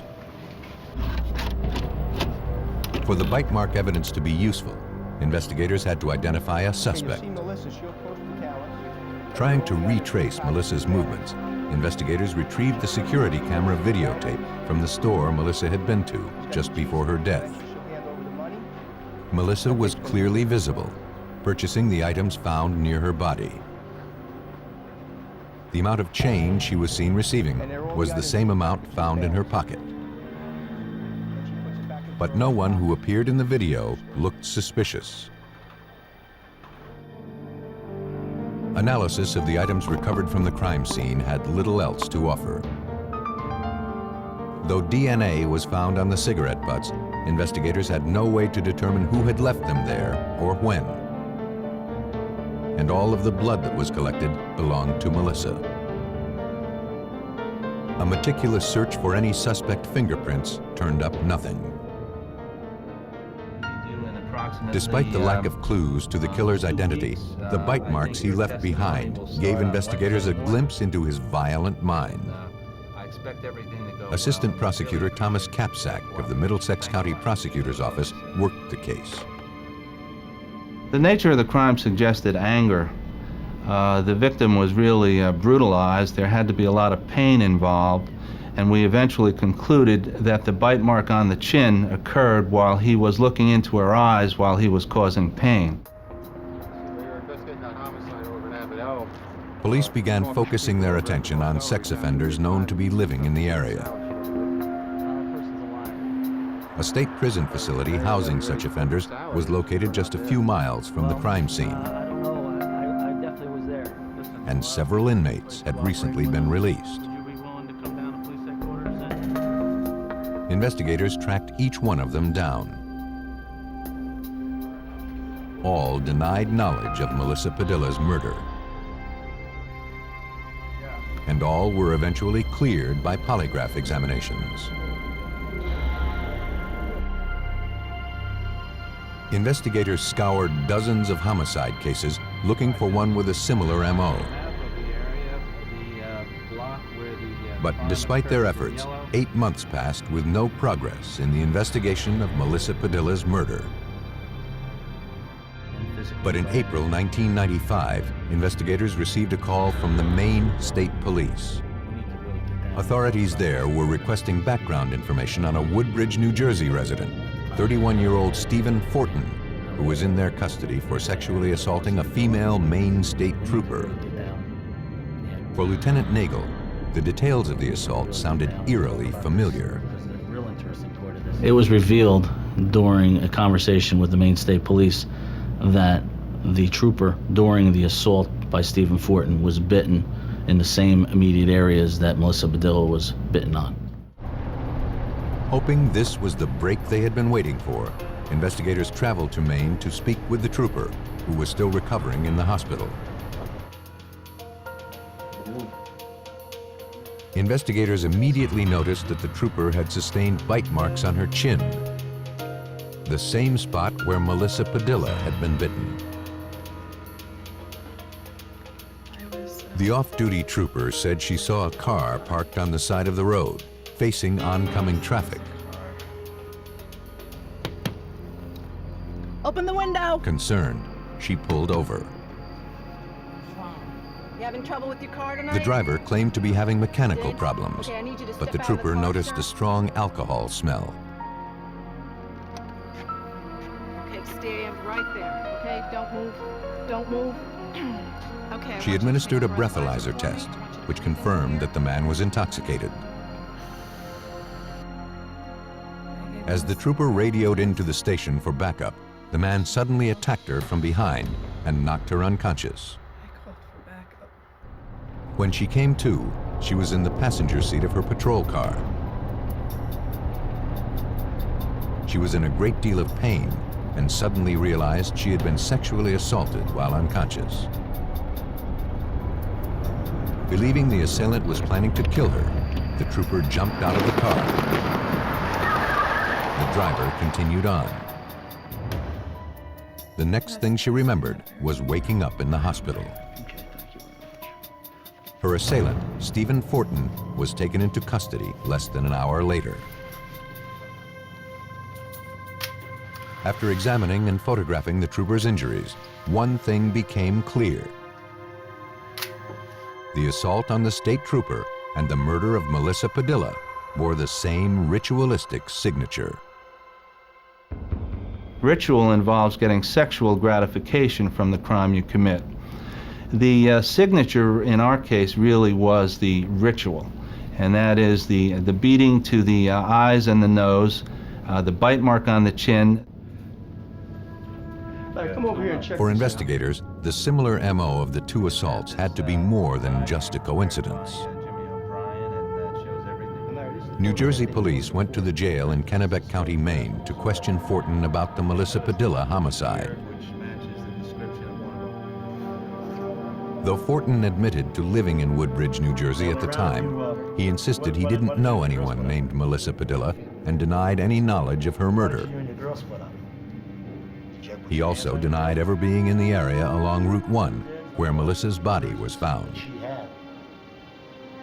But he didn't deny his involvement in the assault on the female trooper, though he claimed he had acted in self-defense. Investigators collected hair and blood samples to compare to evidence recovered from the Melissa Padilla crime scene. Though investigators finally had a strong suspect in the young woman's homicide, they were still a long way from proving that Stephen Fortin was her killer.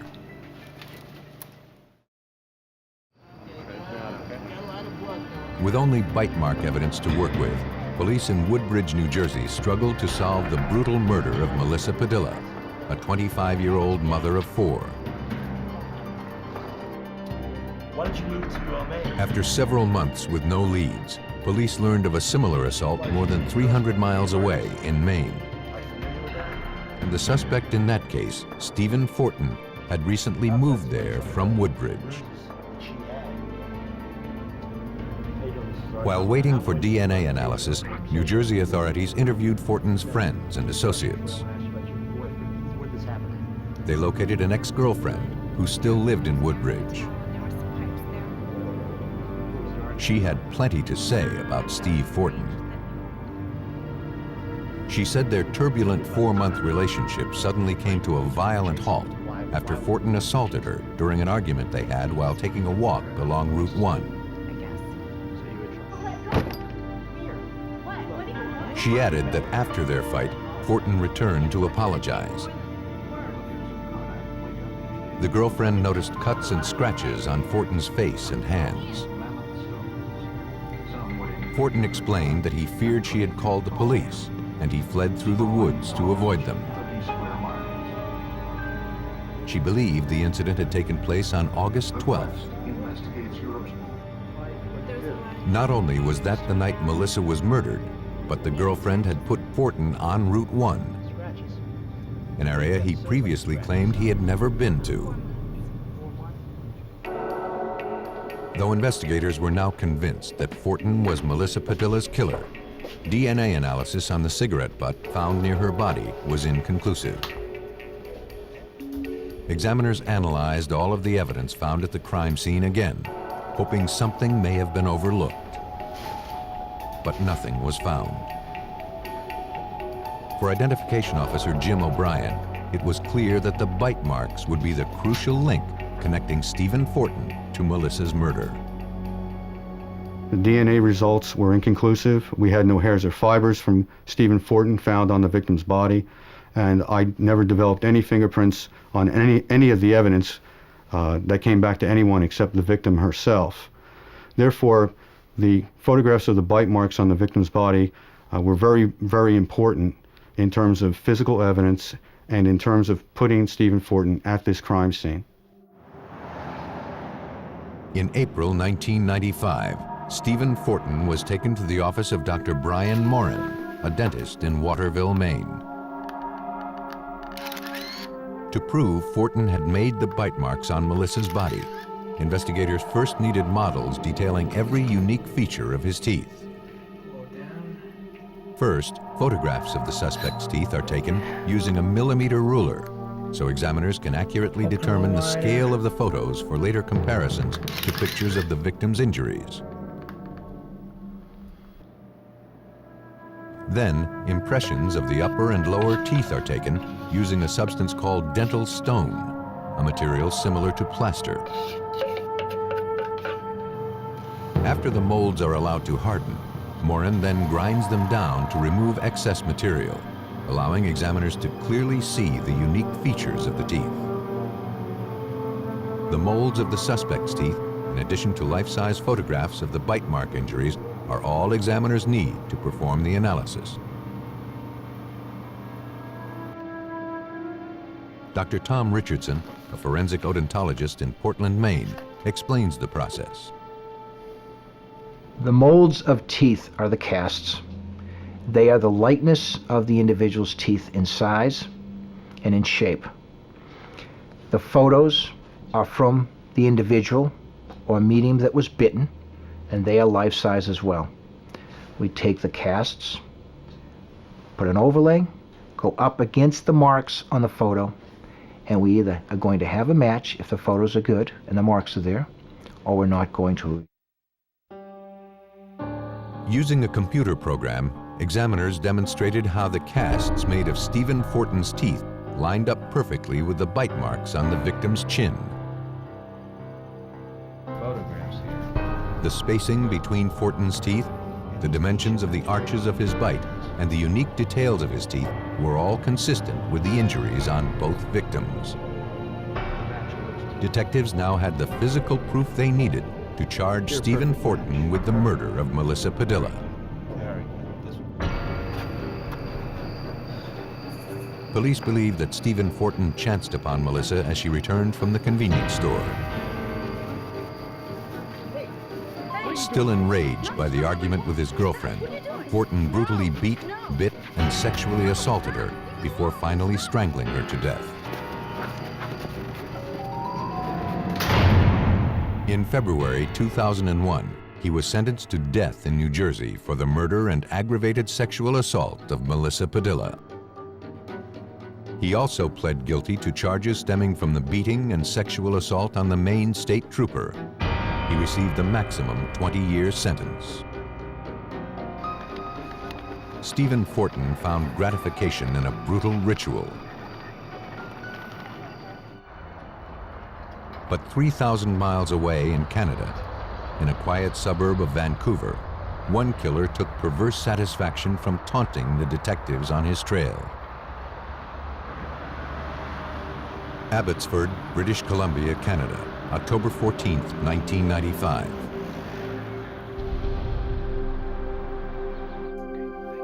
In the early morning hours, officers from the Abbotsford Police Department were dispatched to a hospital emergency room. There, they found 16-year-old Melissa Connor, still recovering from a brutal beating she sustained a few hours earlier. Melissa told investigators that she and a friend, Tracy Sawyer, were on their way to a party when a man wielding a baseball bat jumped out of the bushes and attacked them. During the struggle, Melissa was knocked unconscious. When she came to, Tracy and the assailant were nowhere in sight.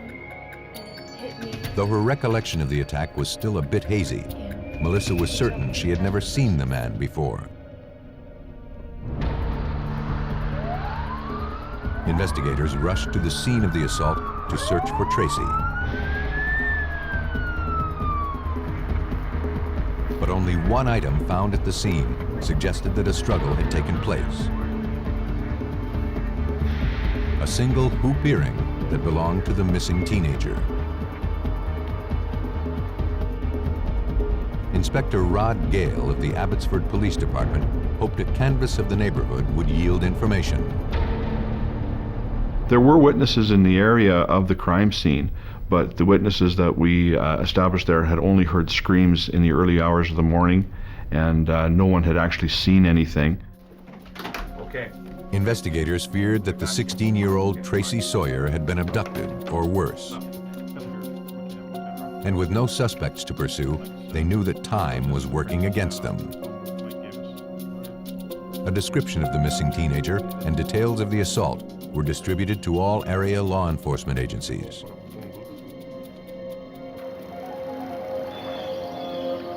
A few hours later, a man fishing along the Vedder River noticed something on the riverbank. As he moved closer to get a better look, he realized he had found a human body.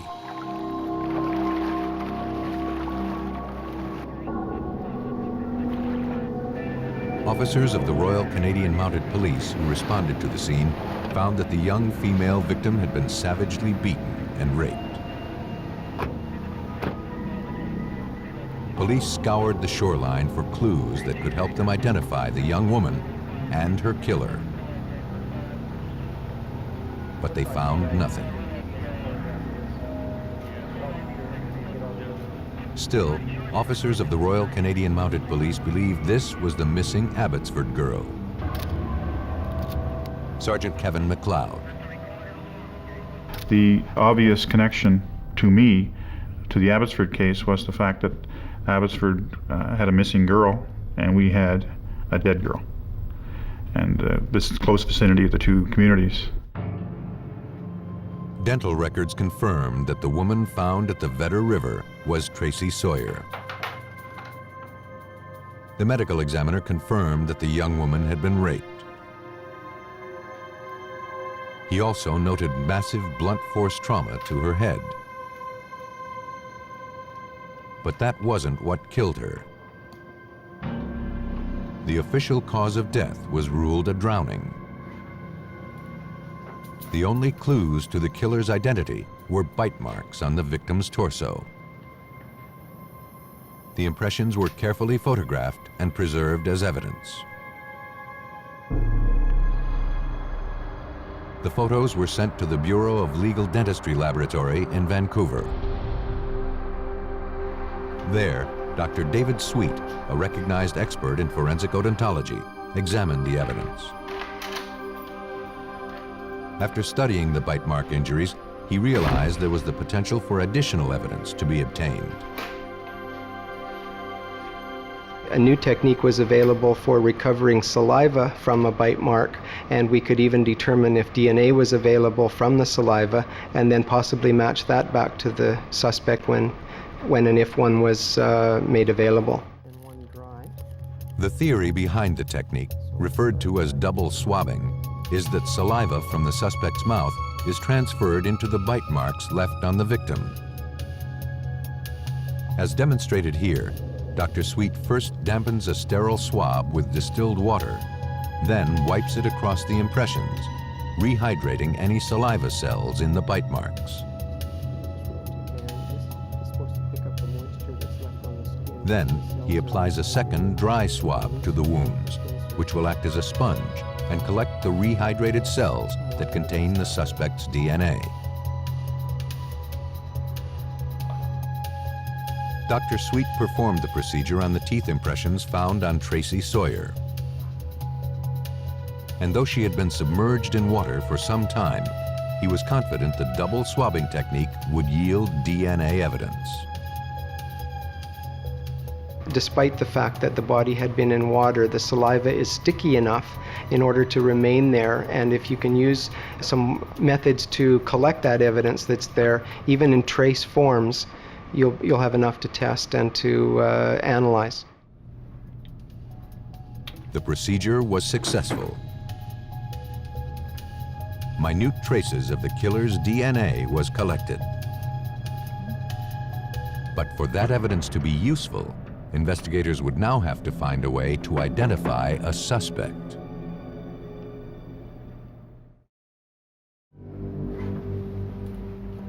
A forensic odontologist had successfully extracted the killer's DNA from bite marks found on 16-year-old murder victim Tracy Sawyer.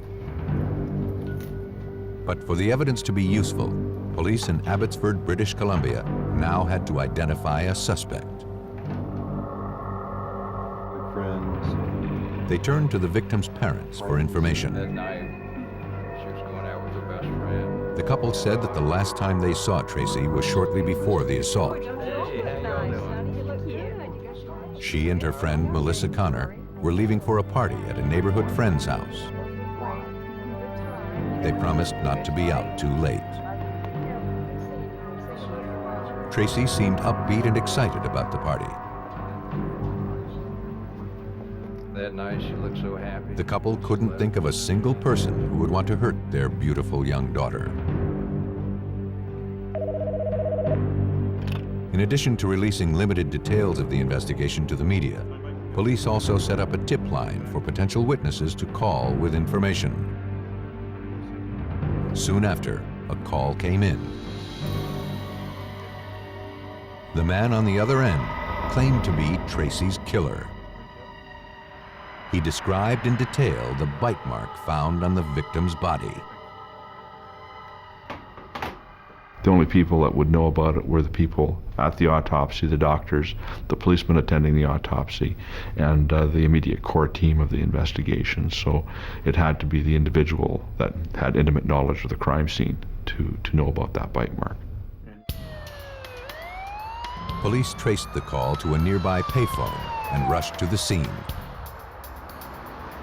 But no one was there. Technicians thoroughly dusted the phone for any fingerprints the suspect may have left behind. None were found. A short while later, Abbotsford police dispatchers received a 911 call. During the conversation, which was recorded by police, a man identified himself as the killer. He wanted to know if police were having trouble finding him. He said he would never be so stupid as to leave his prints at the payphone. Hey, where are you going to be? He also promised to kill again. Hello? Are you there? It's not very often that a suspect starts phoning the police and threatening to attack again, threatening to do the same thing over again, and basically taunting that you're not going to be able to catch me, I'm going to do this again. Desperate to stop this killer before he struck again, police turned back to Melissa Connor, the young woman who had survived the assault that had claimed the life of her best friend. Though her memory of the events had not fully recovered, she tried to describe the assailant to a sketch artist the best she could. She remembered the man as being a tall, white male, balding, but with reddish-brown hair. The information was enough for police to formulate a composite sketch, which was quickly released through the media. The press dubbed him the Abbotsford Killer. A few days later, a woman came forward with information. She recognized the man in the sketch. He appeared to be the same man who had attacked her with a baseball bat several months before. When shown a photo lineup, she picked out a man named John Eller. For the first time in the murder investigation, authorities had a viable suspect. In November 1995, more than a month after Tracy Sawyer's murder, detectives arrested John Eller at his home. He vehemently denied being the Abbotsford Killer. After taking impressions of the suspect's teeth, forensic odontologist Dr. David Sweet compared them to the bite marks found on Tracy Sawyer's body.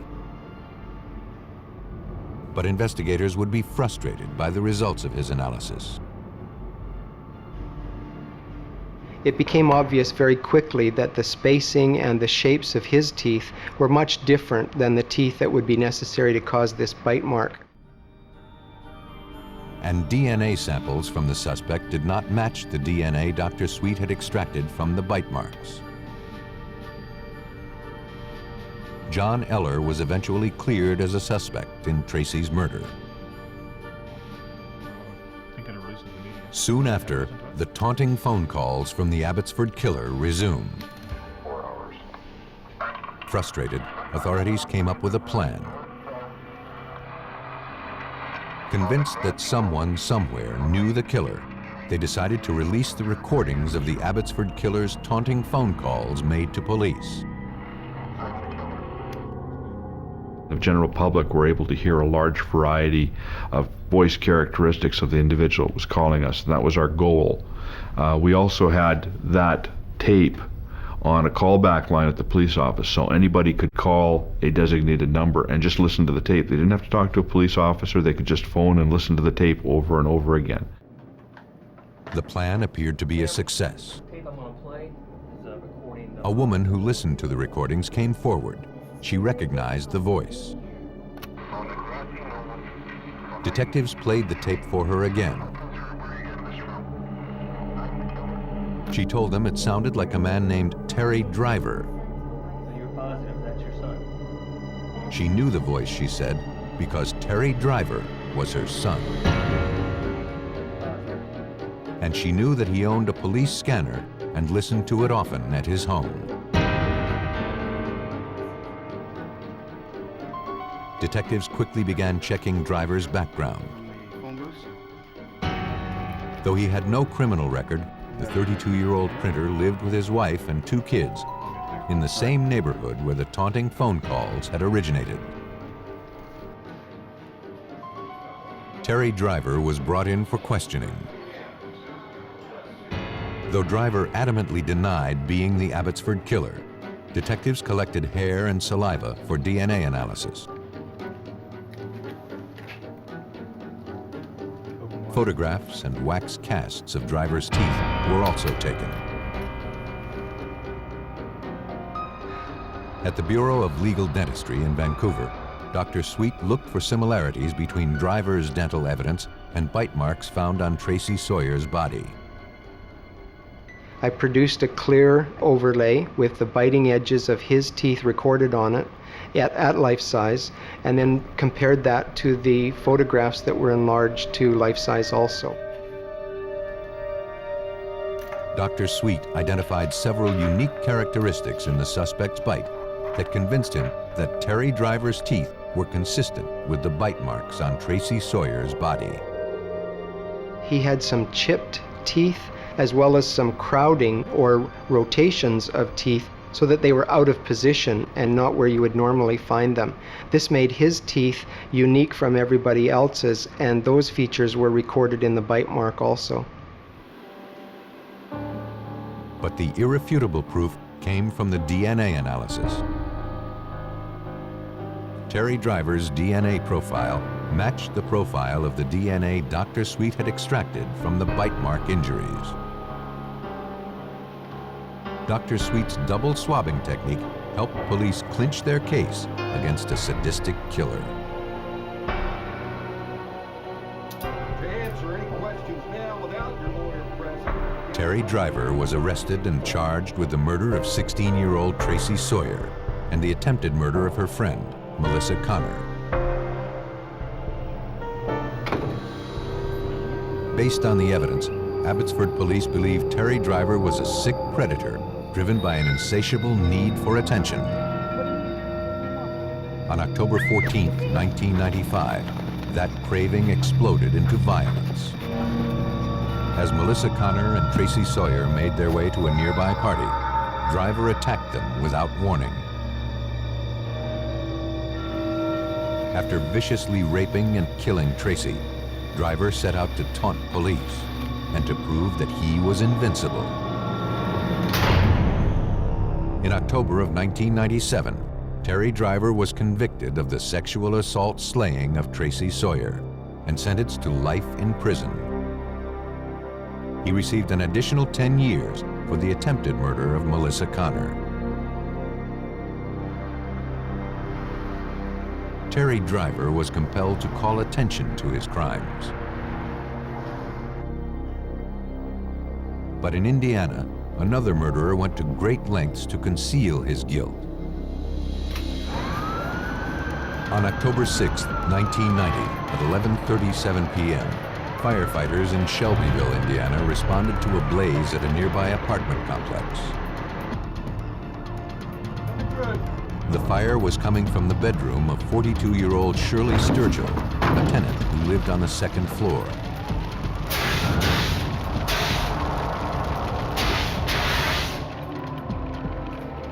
After extinguishing the fire on the bed, one of the firefighters made a grisly discovery: the badly burned body of a woman. And the strong smell of lighter fluid led rescue workers to conclude that this fire was no accident. After extinguishing a blaze in an apartment in Shelbyville, Indiana, firefighters had uncovered the badly burned remains of a woman lying in a bed. And according to Chief Kurt Etherton of the Shelbyville Police Department, all indications suggested she had been the victim of a homicide. It appeared a fire had been started either on or around the bed. There was an inverted V pattern, which is consistent with a fire where accelerants had been used. So it was our opinion that the fire had been set at that point. After confirming that the victim was the tenant, 42-year-old Shirley Sturgill, evidence technicians began searching for clues to tell them who had started the deadly blaze and why.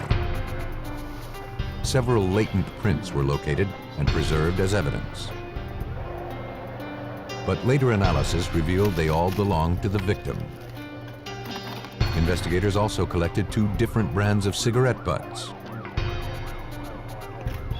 DNA analysis later revealed the presence of 2 distinct DNA profiles, and neither matched the victim. It appeared Shirley Sturgill's killer, or killers, had unsuccessfully tried to burn away any trace of evidence from the crime scene. At autopsy, the medical examiner determined that Shirley had not died as a result of the fire. She had been strangled to death. She had also been sexually assaulted. But the biological evidence recovered was too degraded for a thorough analysis. And there was more. Several marks were found on the victim's torso, stomach, and thigh. The ME concluded they were bite marks made from human teeth. For investigators, they were the strongest link to Shirley's killer. That person told us that if we had a suspect, that they could take impressions and he would be able to determine whether or not those bite marks were made by a particular person, because there were some distinctive markings on the bites that would be consistent with someone's teeth not being aligned straight. What time was it when Detectives began their hunt for Shirley Sturgill's killer by speaking with her daughter. Angie Carr said she and her mother were very close. She couldn't think of anyone who would want to hurt her. She described her mother as a kind, sensitive, and selfless woman who dedicated her life to Angie's happiness and well-being. She was also a wonderful grandmother to Angie's young children. Angie had spoken to her mother on the phone just an hour or so before firefighters were called to the apartment. There didn't seem to be anything troubling her mother. The victim did mention during the conversation that her next-door neighbor, Jerry Donaldson, was there visiting at the time. It was a name already familiar to detectives. Arson investigators who had responded to Shirley's apartment the night of the murder said a neighbor was asking a lot of questions and seemed to know specific details of the crime itself. His name was Jerry Donaldson. They said that the neighbor was telling several things about the crime that he felt no one else would probably know. So when did you last... Donaldson was brought in for questioning. He admitted visiting Shirley the night she died. She had hurt her back recently, and he checked in on her periodically to see if she needed anything. He said they watched TV, and about 10:30, after smoking a cigarette, he went home. When asked how he knew so much about the murder, Donaldson claimed he'd overheard the firefighters talking. He agreed to provide hair samples for a DNA analysis. Where were you? Donaldson's DNA was consistent with DNA recovered from one of the cigarette butts found in the victim's apartment. And though he had never denied being there, investigators were convinced he knew more about the murder than he claimed.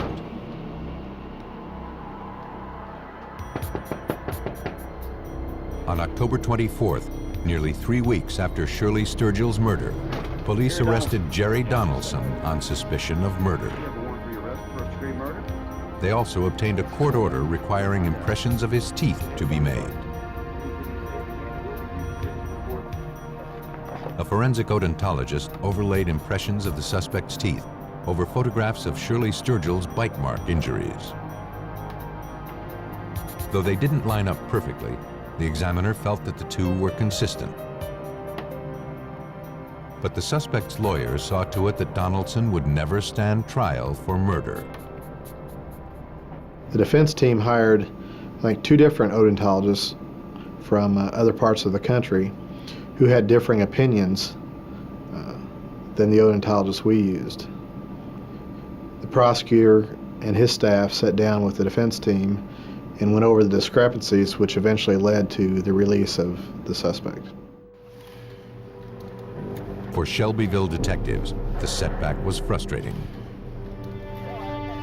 The investigation into Shirley Sturgill's savage murder had ground to a halt. Investigators were back to square one, and with no obvious suspects to pursue. Shelbyville, Indiana police struggled to solve the brutal homicide of 42-year-old Shirley Sturgill. Though teeth marks had been found on the victim's body, investigators had no other clues to the killer's identity.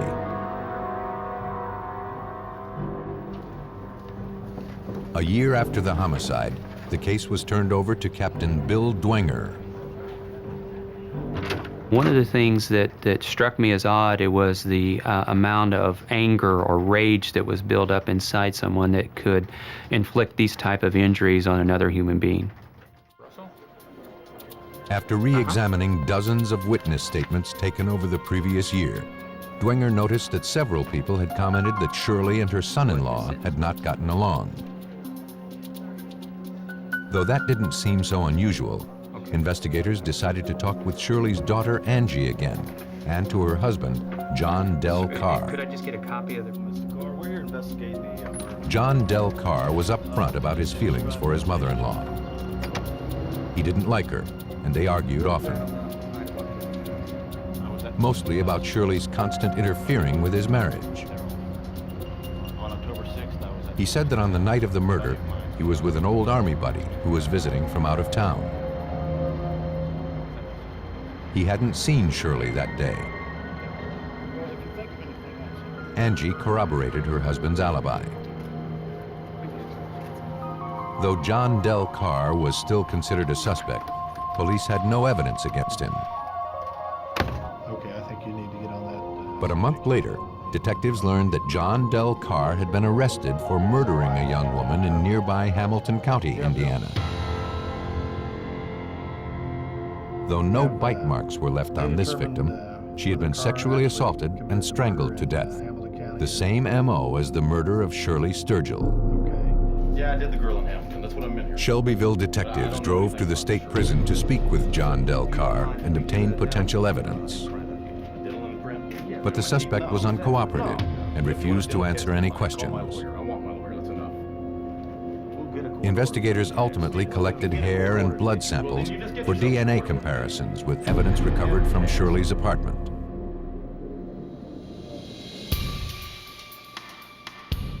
At the crime lab, examiners concluded that John Del Carr's DNA was consistent with DNA from one of the cigarette butts found in Shirley's bedroom.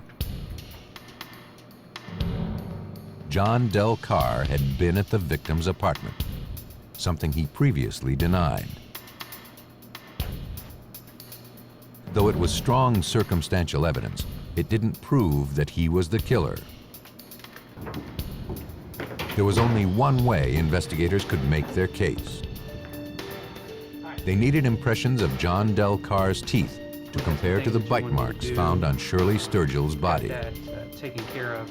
But so far, they lacked probable cause to obtain a warrant to force the suspect to provide the samples. And they knew that without that evidence, it would be difficult to get a conviction. Thanks. Thank you. We needed to know, and the jury's going to need to know, did we get his dental impressions? Did they match up to the bite marks on the body of Shirley Sturgill? Without that, I'm not sure a jury would be able to find him guilty beyond a reasonable doubt. So we needed that information, whether it was going to be, yes, they do match up, or no, they do not.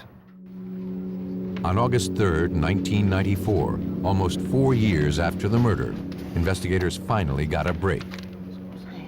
Angie Carr had since divorced her husband, and now that he was in prison, she wanted to talk. She believed John Del Carr had in fact murdered her mother. She admitted to having lied to police before, but out of fear for her safety and the safety of her children. According to Angie, John came home very late the night of the murder. Suddenly, he grabbed a shotgun, pointed it at her, and told her he had hurt her mother.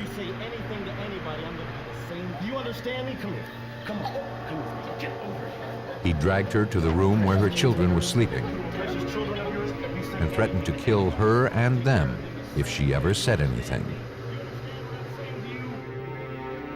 Angie told police that John kept up his threats in the following months. The kids' room. Besides hurting your back. And she believed he wouldn't hesitate to carry them out. Put a shotgun to their heads and threaten to kill them too. John Carr's wife, I believe, was genuinely terrified of John. She knew what he was capable of. I think she did what she had to do to protect herself and her children. It was the break detectives had been waiting for. Angie's testimony was enough for investigators to obtain a court order to force John Del Carr to give teeth impressions. Investigators contacted forensic odontologist Dr. John Kenny, the deputy coroner for DuPage County, Illinois. I was asked to go to the state prison and to meet with Mr. Carr in the dental infirmary and to take his impressions and any other records as I would need to make a bite mark comparison. Okay. But John Del Carr still refused to cooperate. Okay. Investigators received another court order, this time giving them the authority to anesthetize the suspect in order to obtain the evidence. It was possible in this particular case to, because of the configuration of Mr. Carr's teeth, several of his teeth were misaligned and crowded, particularly on the upper arch, to take the model of his teeth and fit it right to the injury in one of these positive replicas. All of the unique characteristics of John Del Carr's teeth matched the injuries present on Shirley Sturgill's body. There was no doubt that his teeth had left the wounds. Police believe that on October 6, 1990, John Del Carr, resentful of his mother-in-law's interference in his marriage, drove to her apartment and confronted her. His anger exploded into violence. Carr beat, bit, and sexually assaulted Shirley Sturgill before strangling her to death. After, he set her apartment on fire, hoping all traces of his crime would burn away. In April 1997, John Del Carr was convicted of the first-degree murder of his mother-in-law, Shirley Sturgill. He was sentenced to 60 years in prison. Some killers are driven to leave a very personal mark on their victims. When police have little other evidence to work with, they turn to forensic odontologists, who seize upon those marks to take the bite out of a killer's deadly smile.